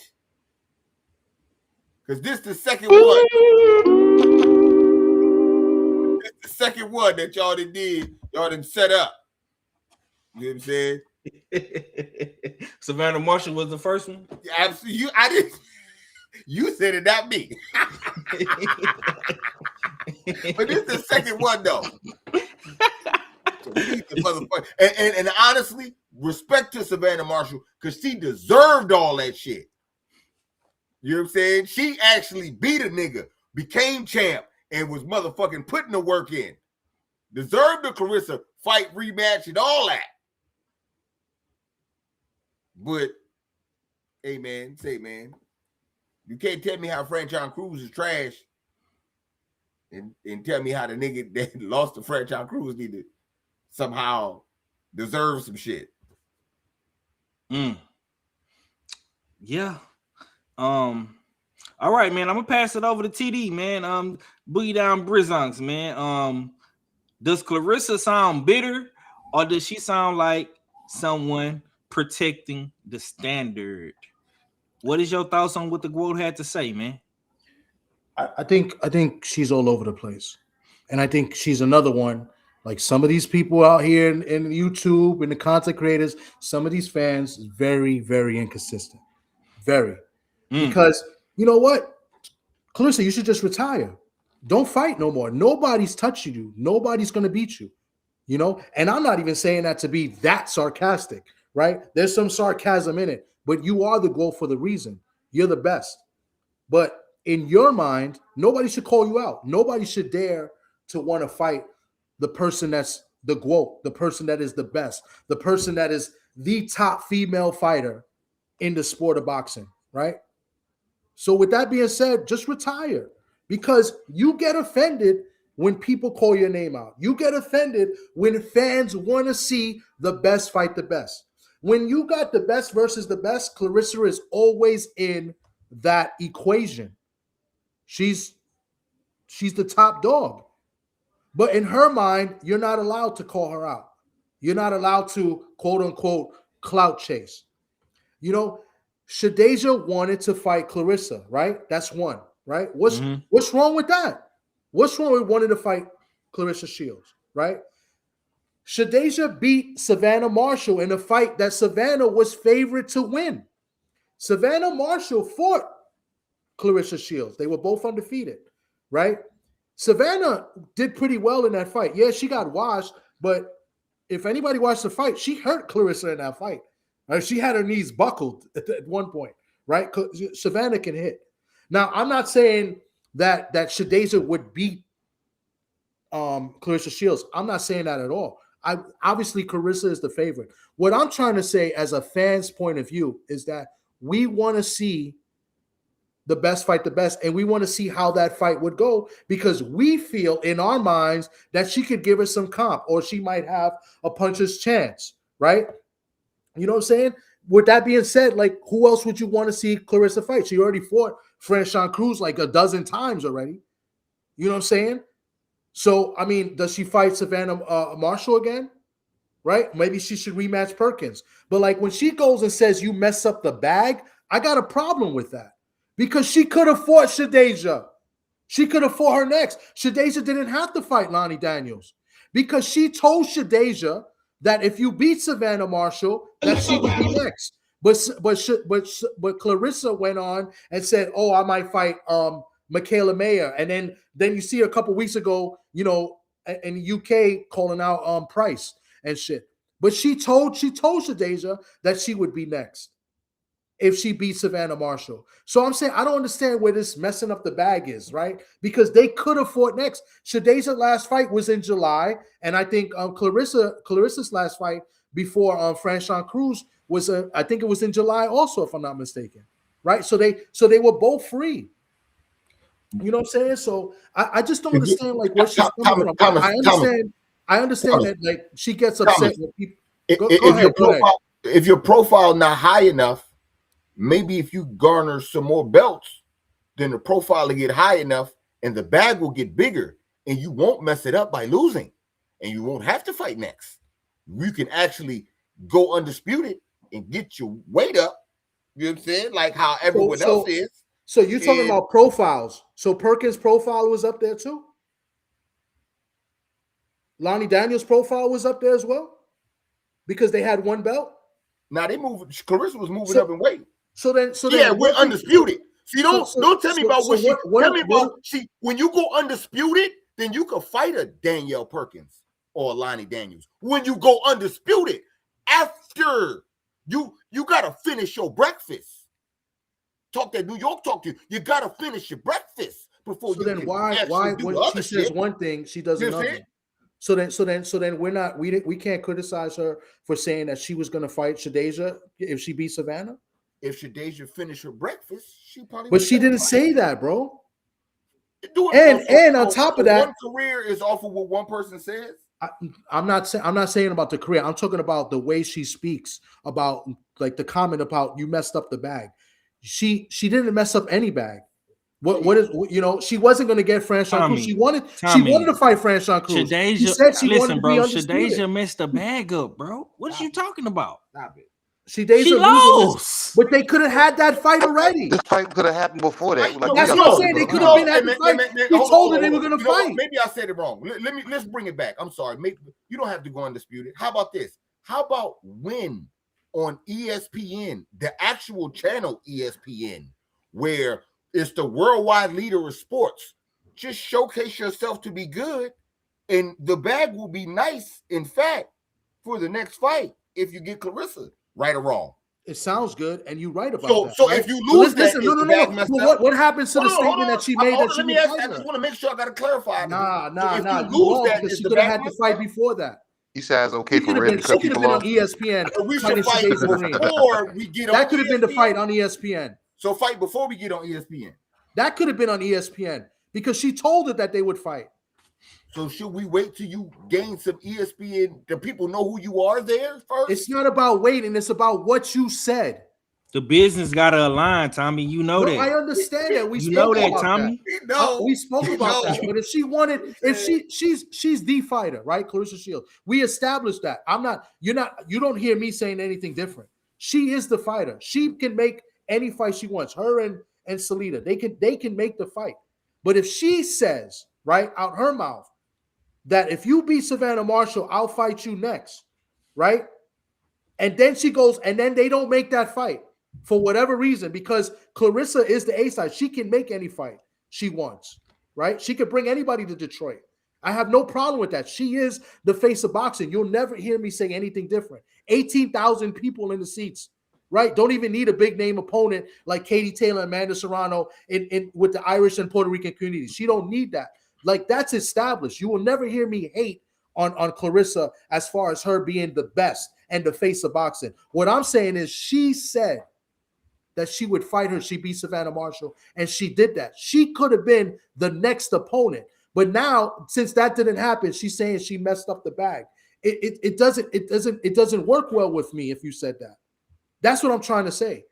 Okay. She didn't mess up the bag. You could have had her next. You could have been the one that stopped Shadeja. She could have been the one stopping her, not Lani Daniels. Okay, see, I can't wait to talk, man. I'm gonna let Red get his last rocks off, but I want to go to KG because KG been in the cut real quiet. Go ahead, Red. I'm just saying she was going to stop her. You know what I'm saying? But that's beside the point with it. That's fine. Was the bag got messed up because she lost, and you can't debate that. You asked how the next fight, because you saying it could have been this fight. You know what I'm saying? Yeah, but that wasn't a guaranteed super duper bag. But if she showcase and get a stoppage or beat Lani Daniels better than Claressa did, oh yeah, they're clamoring for that. Where they at though? That's what they're gonna be saying. I disagree because she fought Franchon Cruz for the second time, and that could have been Shadeja Green. It's let me hold on real quick. Are we gonna blame Shadeja Green for anything? Or are you gonna make this all about Claressa and what she did wrong? I'm not blaming her for anything. I'm only that one comment that she made that messed up the bag. When she could have that fight in February, it could have been Claressa and Shadeja based off what she said.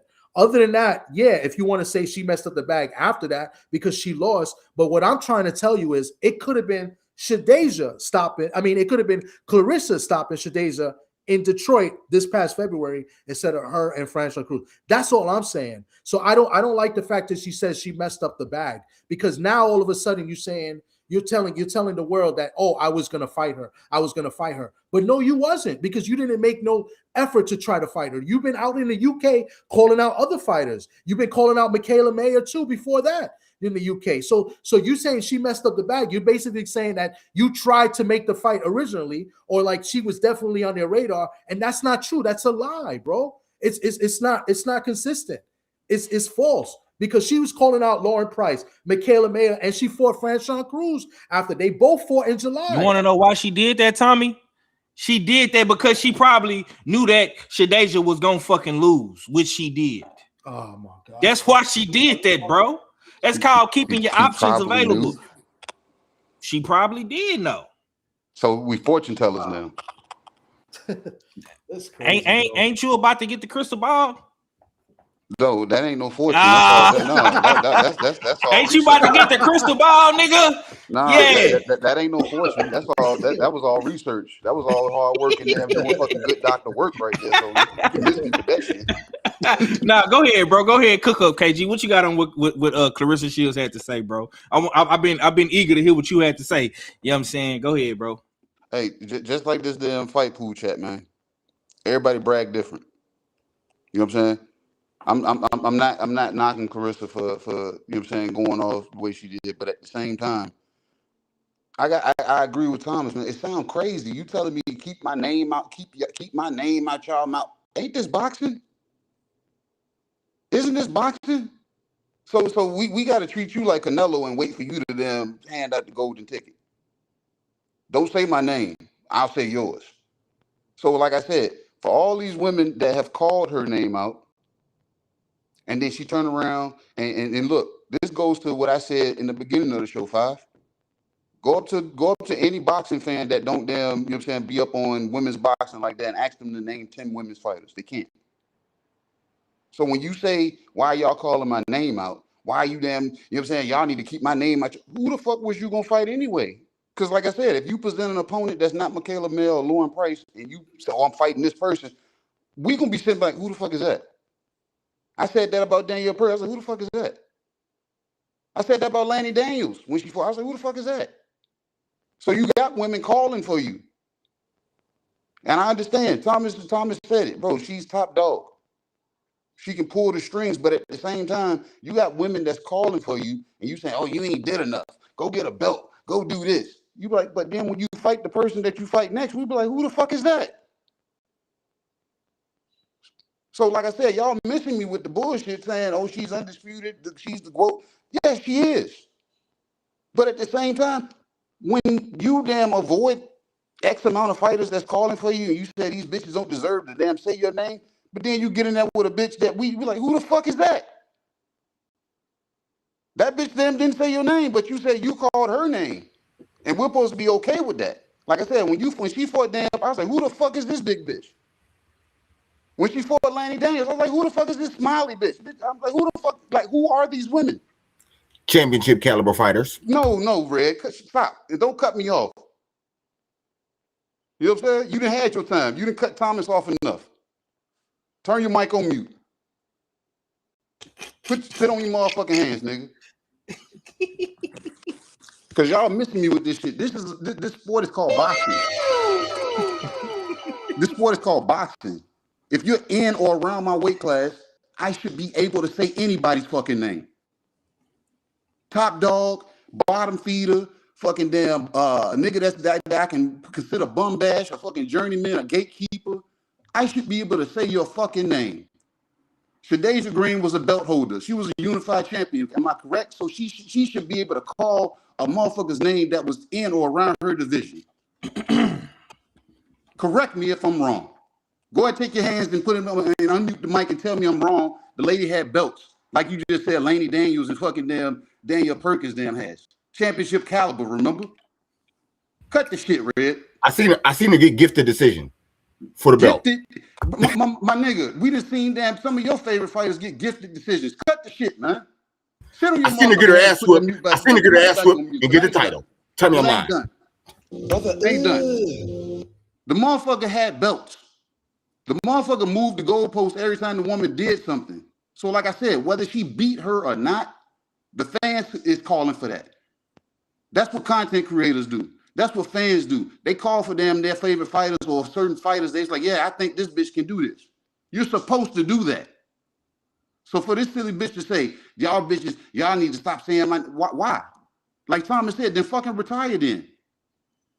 Because I ain't about to sit back and keep sitting back watching you play the damn Canelo fucking sweepstakes that you want to hand out the golden ticket to a damn bitch that we gonna be like, who the fuck is that?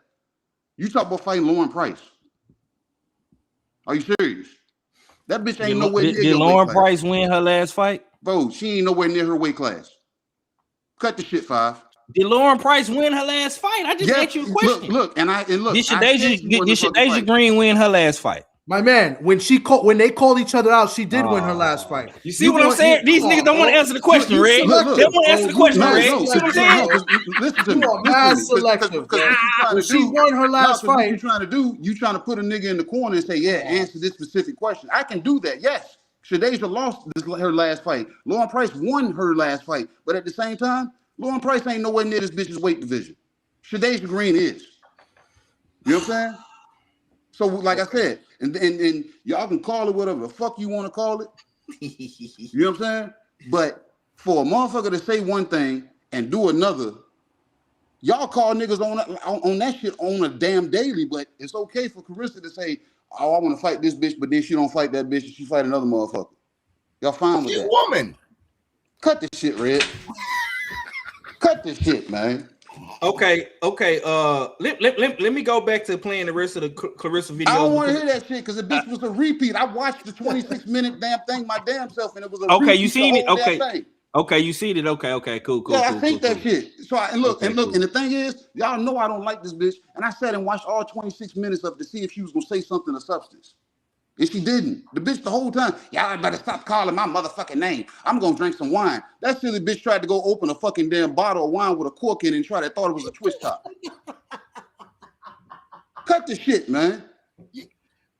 Yeah, but you know when you a champion, you can do that. No, you can't. Yeah, man. Okay. Let me get to the super chat real quick, fellas. Salute to my boy, Felix, the Ortiz, man. Felix Nunez, man, in the super chat with the 2-piece all flats, man. He say, agree with Thomas. Patterson's green gets no blame. And I'm not even saying Shadeja don't get no damn blame, because like I said, Shadeja didn't show up. You know what I'm saying? But at the same time, 2 to 3 fights ago, this bitch was saying, oh, I'm gonna fight you next. Oh, I'm gonna fight you next. Oh, I'm gonna fight you next. I'm gonna fight you next. Then we get to them 2026 after the ESPN deal, after this bitch done signed a $15 million damn deal. So yeah, the money do look like it's fucked up right now. But bitch, you said you wanted to fight damn the motherfucker damn years ago. You wanted to fight her when she damn went in damn sparred with damn Christina Hammer. But at the same time, every damn time the shit came up, oh no, she got to go do this. Oh, I'm not fighting her unless damn Caroline Dubois and damn Alycia Baumgardner fight. Like I said, y'all motherfuckers can sound silly and say that's damn woke talk, that's damn undisputed talk, that's fucking Floyd talk, that's whatever the fuck y'all want to call it. It sounds silly to me because this is a boxing business.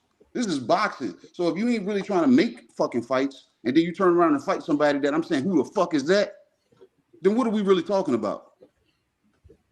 Okay. I'm glad. Hold on, Fav. And this is the shit that I be saying that niggas don't like talking about. Split decision that she got beat up in against Melinda Wakpool, the Canadian. She got gifted a title, and niggas been acting like she earned that shit ever since and never talk about it. Her hand got raised, right? And that's why that simple phrase, her hand got raised and all that. That's why I say she wasn't ready. And that's why motherfuckers talk about her getting carted out like that. And that's not right, but it's because of shit like that. If you don't address the bullshit, then no, we don't want to hear you try to address bullshit now. So her beating Savannah Marshall. Hold on. Address bullshit all the way around, and we wouldn't have no issues.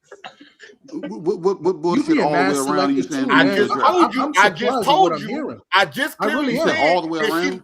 I said she clearly just said she got her ass whooped in a fight and was gifted a decision. You said, well, her hand got raised, so you letting bullshit slide. So Claressa out here, who did she fight after that? Claressa out here Who did she fight after that? Let it slide. Who did she fight after that? Like I said, who did she fight after that? Slide. Who did she fight after that? Anything after I'm asking you a question. That slide. Who did she fight after that? I'm asking you a question. All right, you know what? You don't want to address it. I am asking you a question. Who did she fight after that? Go ahead. My bad. I'm asking you a question. Who did she fight after that? Okay, I'll look it up. I'll pull it up for you. And tell me, did she win, or was she gifted that one? I just asked him that. I just asked him that the whole time. That's what I'm saying. Like, we're selective, bro. This is let me ask you're being selective. She fought. I Can just I Savannah answer? Marshall, bro. That's what I said. So that fight doesn't count. It doesn't matter. No. How did she win that fight? Hold on. How did she win? Hold on. She fought Savannah Marshall in another split decision. And that's a win, right? Yeah. And Claressa said, if you beat her, if you win, I'll fight you, right? She said, if you beat Savannah Marshall, I'll fight you, right? She said, if you beat Savannah Marshall, I'll fight you, right? That's what I'm saying. It's like they calling me a liar, bro. So you trying to say she said, "Oh, I ain't gonna fight her because it was a split." Nobody told her said you was a liar. No, I said it's like they called me a liar because that's what Claressa said that, bro. Yeah, she said that. I heard her when she said it. It was after the Savannah Marshall fight. fight. I heard her when she said it. Right. She say if you get a split decision, I'm not gonna fight you. She ain't say no shit like that. Like I don't get it. I don't get. That's what I'm saying. Listen, people talk, fighters talk, we all talk. But if you're gonna say that and then go back and say you messed up the bag, you could have fought her after when you said you was. Yeah, that's all I'm saying. saying. She chose Franchon Cruz. She could have chosen David Green, like she said. Okay, let me go now, man. I didn't let everybody get their rocks off. TD win, KG win, Red win. Tap out. You got it. You know what I'm saying? let me just get my rocks off, man, and we gonna end on a good note. But see, this is why y'all have to tune in to Usual Suspect Sundays. And salute to my man Allfellow who's in the chat. He says the fans in our notification section are calling for Hannah. Salute to my brother TWR presents the War Report. You know what I'm saying? Salute to you, bro. I wish you could be on the show with us right now, man, but I know you on vacation, you're on the road. So salute to you for pulling up and supporting us virtually as well, man. Let me say this. Claressa Shields' response to Shadeja Green and Alycia Baumgardner was justified. They have been using, both of them have been using Claressa Shields to build their profile. This is what we see in boxing all day, every day. A fighter calls another fighter out. They use their name in interviews on social media, whatever the case may be. We see it happen all the time. We've seen it happen with Claressa. We've seen it happen with Baumgardner. We've seen it happen with Shadeja. That's just the belly of the beast. That's a part of the business.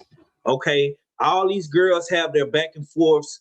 But when you really break down what really transpired and happened with Shadeja Green and Claressa Shields, just those two, because Baumgardner is a non-factor at this point. She's not moving up to fight Claressa. She didn't want to move up to a catchweight and fight Claressa. So that time has passed us. So you have Shadeja Green, who's fighting at 168. At the time, Claressa was not at 168. She was at 175. She moved up from 175 after she beat the girls at 175. She went to 175 plus. Claressa Shields started out at 154, went to 160, went to 168, and so on and so forth. Because she was so dominant in all of these weight classes, she was running out of opponents. Insert Shadeja Green, who's getting knockouts, who's looking spectacular, who's doing this and doing that, and she's winning. She's getting knockouts. But as soon as Shadeja Green gets with MVP and most valuable promotions is when she starts having troubles, right? This is when she starts having troubles, okay? She fights Franchon. She loses that fight. Cool, no problem. She bounces back. She beats Natasha Spence. Unanimous decision. Salute to the sis Natasha Spence, clean fighter. You know what I'm saying? She rock out with the Usual Suspects just as much as Shadeja Green does. Salute to her. She fights Wakpu, like Red alluded to. That was a tough fight. You know what I'm saying? Some say Wakpu won, some say Green won.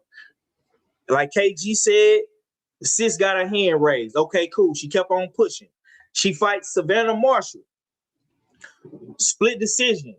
Some say Savannah won, some say Green won. We're not gonna make no quarrel with that. She gets her hand raised, she keeps on pushing.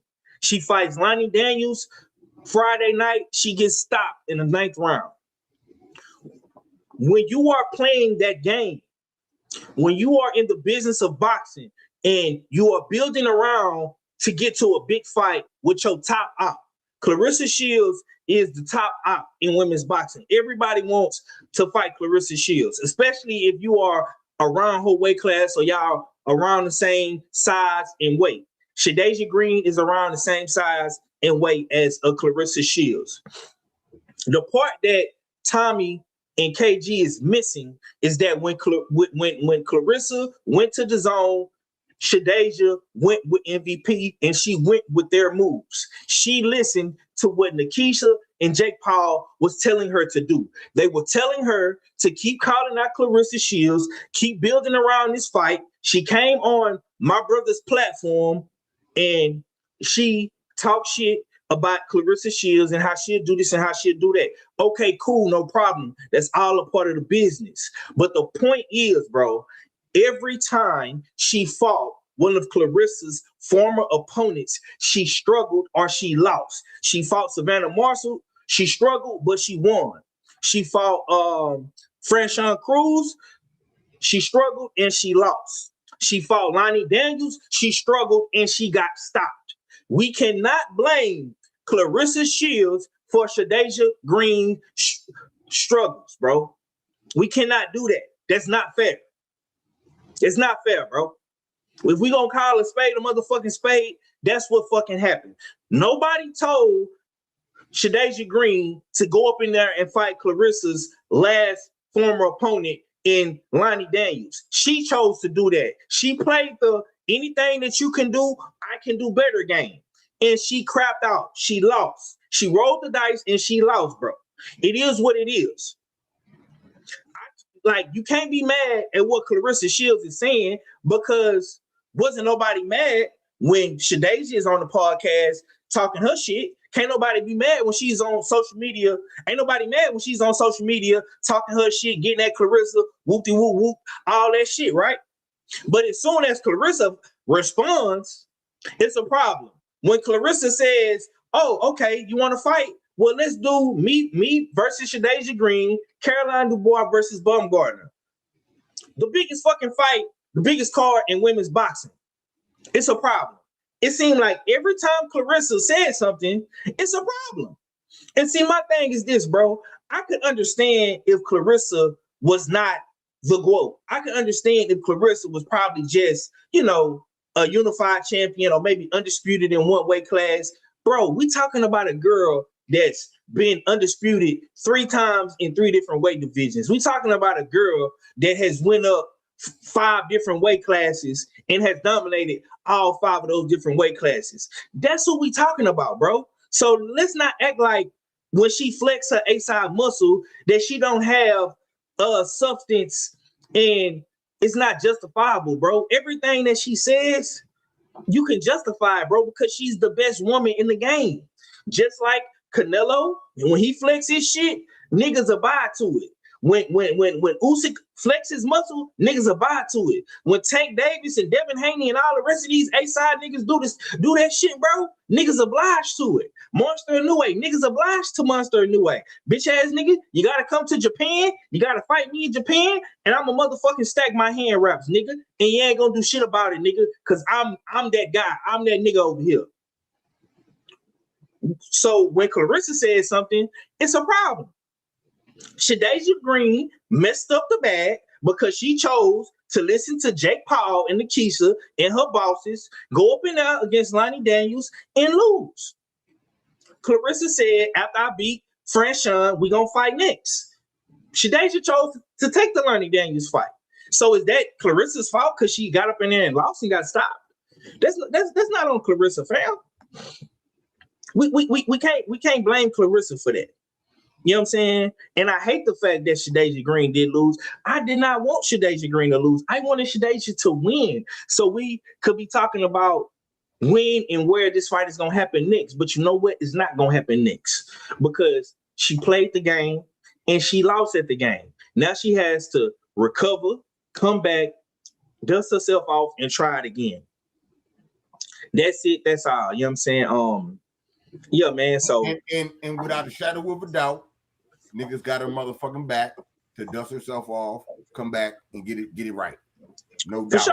You got to get your timelines right. That's all I'm saying. All that shit. That's all I'm saying. The timelines is wrong, and I don't agree with what you're saying. I'm 1,000% in disagreement. I agree on everything about Claressa Shields, her accolades and what she is. But when she says these things, she's wrong, bro. Because your timeline is wrong. We didn't even talk about the fact that not only the fact that she went on to fight Franchon Cruz and didn't fight Shadasia, she even went further and said, you got to fight Danielle Perkins first. So nobody even pointed that out. Messed up the bag. That's what I'm saying. It doesn't make sense to me. It's not. I understand what you guys are saying, but it's not making sense. The timeline is wrong because if they say you're going to fight you next, if you beat Savannah Marshall and then you go on and you don't fight her next and you fight Franchon Cruz, I don't understand what is Shadasia supposed to do after that, right? as far as messing up the bag, quote unquote, messing up the bag, right? Bro, Nah, who it's told wrong, bro. who It's to, who no told back to be made who because at told the end of the who day, Claressa Shadasia Shields could Green have to fight knocked Lani Daniels, Shadasia bro? Green out in February instead Who of told her to fight Lani, bro? yesterday. I mean, in Friday. Who told her to fight Lani? Huh? Who told Shadasia Green to fight Lani Daniels? Who told Claressa to fight Franchon Cruz again? Did Shadasia Green lose to Franchon already? She did, but did Claressa Shields fight Franchon Cruz already? Yeah, she did. She did. She fought already, and she right? fought her again after she beat Shadasia. So before she fought Franchon Cruz, did she not say she would fight Shadasia if she beat Savannah? Because they fought around the same period, right? You know that, right?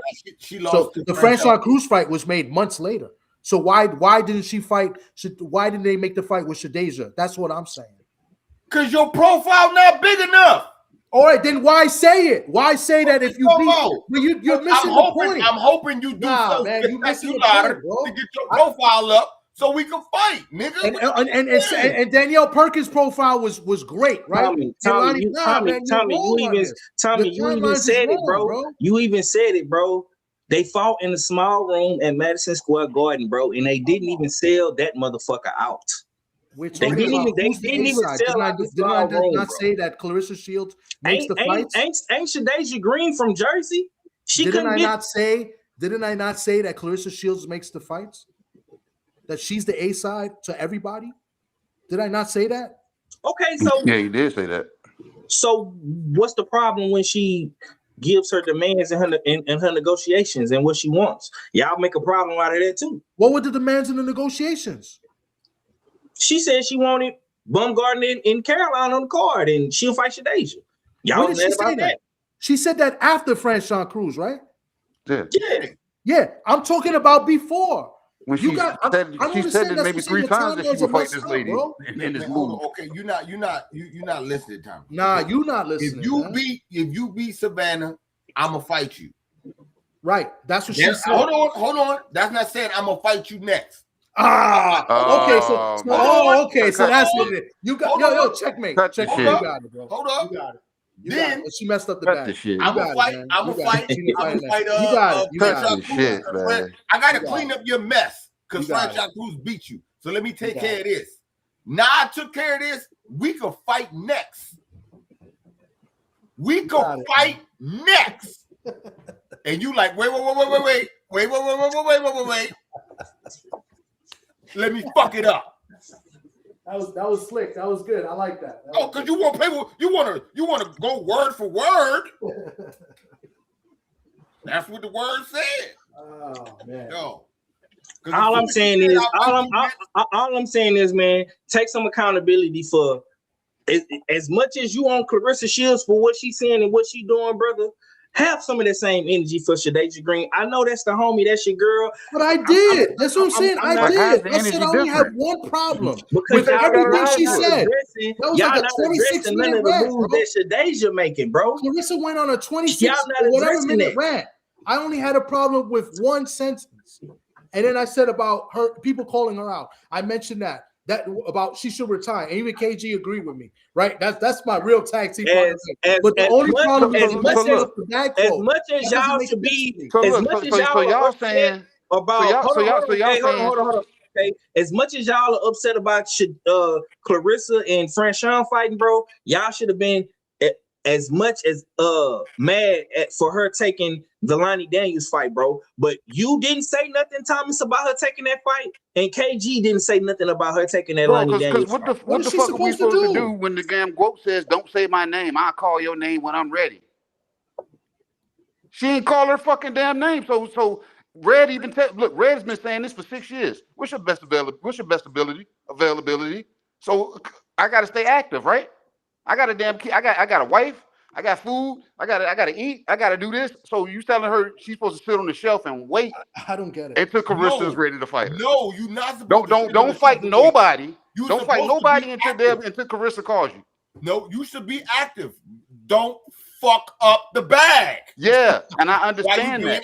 Listen, and I understand that completely. But at the same time, if you said we was gonna fight next, we don't fight next. Do I sit here and wait, Or do I set up another fucking fight? She said we gonna Here's fight. the main problem that nobody even said. Or do I The set up main another problem fight? is that Claressa is not going to want to work with MVP ever. She doesn't want to work. That's the main problem, in my opinion. She ain't going to work with Jake Paul. She ain't going to do it. It's got to be on her terms, and I agree with that. But she's going to make it extra difficult. But my beef is only one little thing. One little thing that you guys taking way out of proportion is that instead of her fighting Franchon Cruz in February, it could have been Shadeja, and she could have been the one to knock Shadeja out. That's my only issue. That's it. Okay, have that same issue with Shadeja taking the Lani Daniels fight after that and getting knocked out. Have an issue with that too, my brother. I do have an issue with that because she lost. Not fight nobody. It happens, but she's got to fight. That's what I'm saying. She could have fought anybody. Fight anybody. And don't fight nobody. The same thing. They would have said she don't fight nobody. Making me mad. Y'all don't fight nobody. Don't even fight Lani Daniels. Don't fight nobody. You know what she was supposed to do? Don't fight nobody. Lose. Don't fight nobody. That's you're saying that, but at the same time, y'all at the same time they want her to fight Danielle Perkins too, right? Y'all can't call these fights no better than I do in the damn fight. So you saying she's supposed to damn not lose, but who are you picking? Who you picking to fight, Red? I don't think you guys understand. Who did you pick in the fight? I picked. If she would have who did you pick? So we all thought she was going to win that fight. So you said she's not supposed to fight? No, she's not supposed to fight. You keep saying, "What am I supposed to do?" That's what you're supposed to do. As a fighter, I'm supposed to fight, right? No, you're supposed to not lose. No, as a fighter, I'm supposed to fight, right? I didn't say okay. So that's what I'm saying. I didn't say no fight. So look, you don't know if you're going to win or lose because of what, Red? Look. When you get in the fight, you don't know if you win or lose because of what? Because a fighter has a fighter's chance. But you can't. A fighter has a puncher's chance, right? Oh. Don't we give every fighter a fucking puncher's chance? No. And Lani damn got her fucking puncher's chance. I picked against her. And I don't even think I remember saying every fucking fighter gets a fucking puncher's chance. To the nigga that damn has been knocked out 3,700 times, to the nigga that ain't never been stopped. Everybody gets a puncher's chance. But KG, she didn't win with a lucky punch. She dominated. I didn't say she went with a lucky punch. I said a puncher's chance, meaning the fight can swing into my favor based off of a punch. But the fight didn't just swing it. She dominated the fight, KG. Bro, she didn't dominate the fucking fight. That means I know you didn't even watch the whole fight. If you go to the cards, do she win? You didn't even watch the whole fight. First off, I would have had to go back because I went to sleep. I had woke up this morning and shit. But let's get. Did she dominate the whole fight? How many rounds was she up? She did not dominate the whole fight. Did you have Shadeja up? Look, I had Shadeja winning rounds in that fight. No, did you have her up in the 9th round? They going how the fuck am I gonna have her up if the fight 10 kg? Who was the score, KG? See, my nigga, you can't talk to me about boxing when you don't know boxing for real. What was the score? You can't do that. What was the? Tell me what you had. You're trying to move it around. What's the score? What's the score? You're saying she blew her out, and I'm telling you, the fight wasn't that way in the beginning of the fight. She didn't blow her out. So goddamn. All right, man. Look, man, we gonna get up out of here on that note, man. You know what I'm saying? We gonna get up out of here on that note, man. These try to talk real boxing. One more round after that. Was it about to be a draw? Y'all missing me with this shit, man. You gotta actually know how to know what boxing really is. Yeah, I know. You can't answer a question though. I don't know. I answered every question that was been asked to me on this motherfucker. Since you're the savant, you know more than me. Explain to me what was the score. What did you have it scored? Can you break that down for me so eloquently? Why the fuck did I care about a score when I seen the fight swing into Lani Daniels' favor? No. I got Why would I care about the score when I can clearly see the fight swinging in Lani Daniels' favor? Why am I scoring the fight when I can clearly see the fight swing into her favor? Lani Daniels was winning that fight on the scorecard too. Yeah, exactly. It is what it is, bro. It is what it is, man. We ain't gotta keep talking about it, man. It is what it is. You know what I'm saying? This is a heated debate, and like I say, man, this is why you gotta love Usual Suspect Sunday, because we don't all think alike. We not robots. We not AI. You know what I'm saying? Everybody marches to the beat of their own drum. You know what I'm saying? And we all look at this shit differently. You know what I'm saying? Of course, Dios mío. Of course, you know, Thomas and KG, they more so favoring Shadeja in the situation. They ain't got nothing to do with favoring her. I'm calling it down the line. Straight Okay. up. They ain't got shit to do with that. That's cool, bro. That's cool. And me and Red, you know what I'm saying, we leaning more to Claressa Shields, you know what I'm saying? The point is, you know what I'm saying, we seeing the situation differently, you know what I'm saying? They see it in their eyes is down the line. Me and Red might see it's down the line in our eyes, you know what I'm saying? In Claressa Shields' favor, you know? But like I say, Green, we gonna wish you a complete recovery. Go, Claressa Shields. Hopefully she keep winning, she keep doing the thing.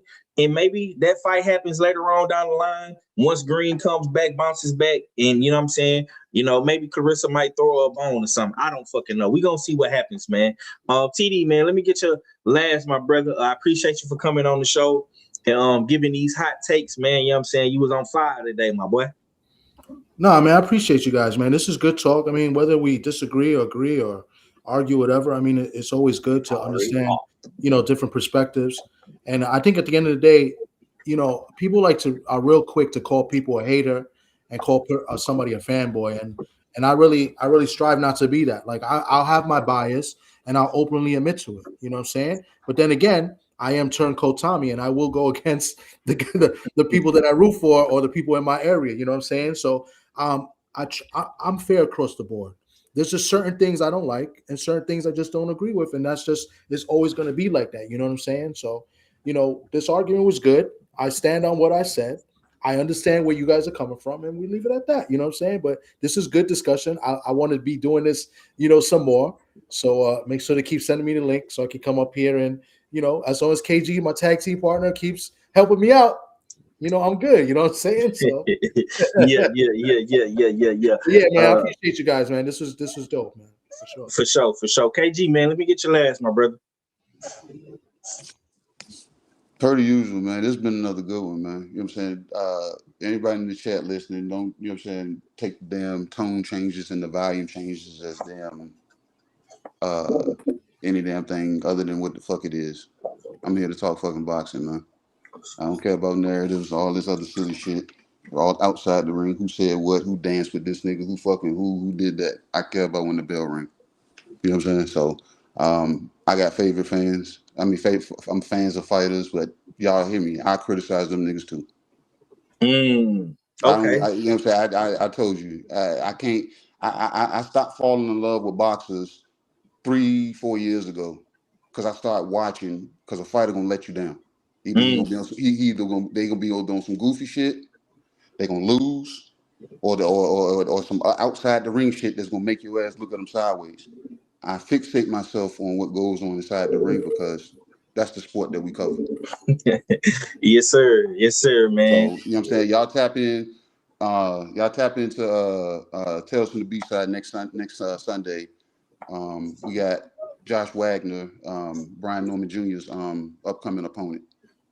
You know what I'm saying? We're gonna sit down, we're gonna chop it up with him and get his take on, you know what I'm saying, from the beat, you know what I'm saying, his take from the B-Side and ask him about, you know what I'm saying, what's his thoughts on the upcoming fight with Brian Norman Jr. You know what I'm saying? So tap into that. I got a few real conversations coming up. I'm putting them together now. But other than that, man, any and every damn thing y'all see that US6 logo on, you know what I'm saying, most likely I will be there and or tardy. Yes, sir. Cadillac Red, let me get your last, my brother. Yes, indeed, good one. Win the argument, lose the argument. Different sides of the spectrum. Fans of different fighters. It's still the usual suspect team. You know what I'm saying? Hopefully we on the Beltway tomorrow. It is 4:20 tomorrow. I might smoke myself retarded before the Beltway time.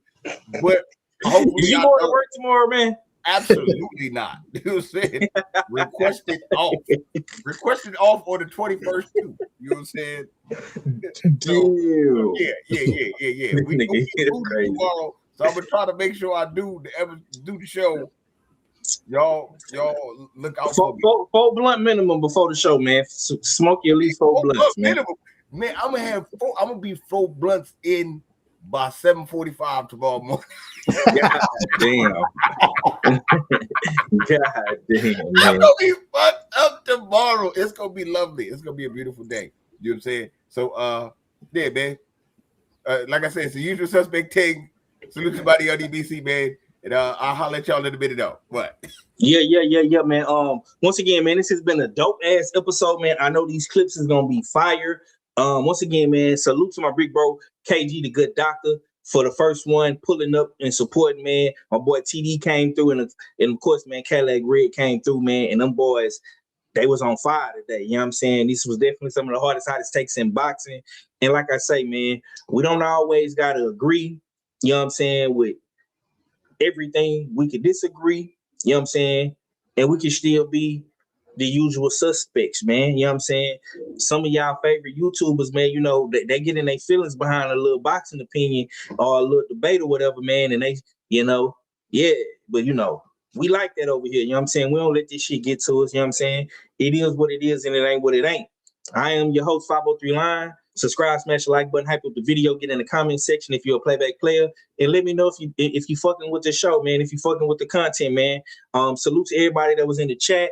You know what I'm saying? I appreciate everybody holding us down, man. Y'all definitely did y'all big one. You know what I'm saying? And salute to the super chats as well. Until next time, man, it is your boy, 503 Line, hard hitter sports and entertainment. Texas is forever on my back, man, and it's straight like that. We up out of here, man. Deuces. Brought to you by Usual Suspect 6. Tap into all the shows. Real Conversations with KG. Is that right now? I'm at peace right now. You know, things get hectic as it gets closer to the fight. Okay. Do we got to fight? Yeah, I fight April 10th at the Prudential Center. Bullshitting on the Beltway with Supreme Beast Boxing. And now the co is the main event. So that's the way I look at it. That's my philosophy. Trill Thursdays and Usual Suspect Sundays with hard I'm talking about, it's really just about stacking this money, man. Getting on these singles, staying positive, you know what I'm saying? Putting it in their face by any means. Tales from the B-side with KG and TD. Needed to fill out additional paperwork to clarify. Yes, we did. Yes, we did. That is the paperwork that you see there. Okay. Open mic featuring you. You know, that was a close fight. You know, he got dropped a couple times, but I thought he We do not care. Wow.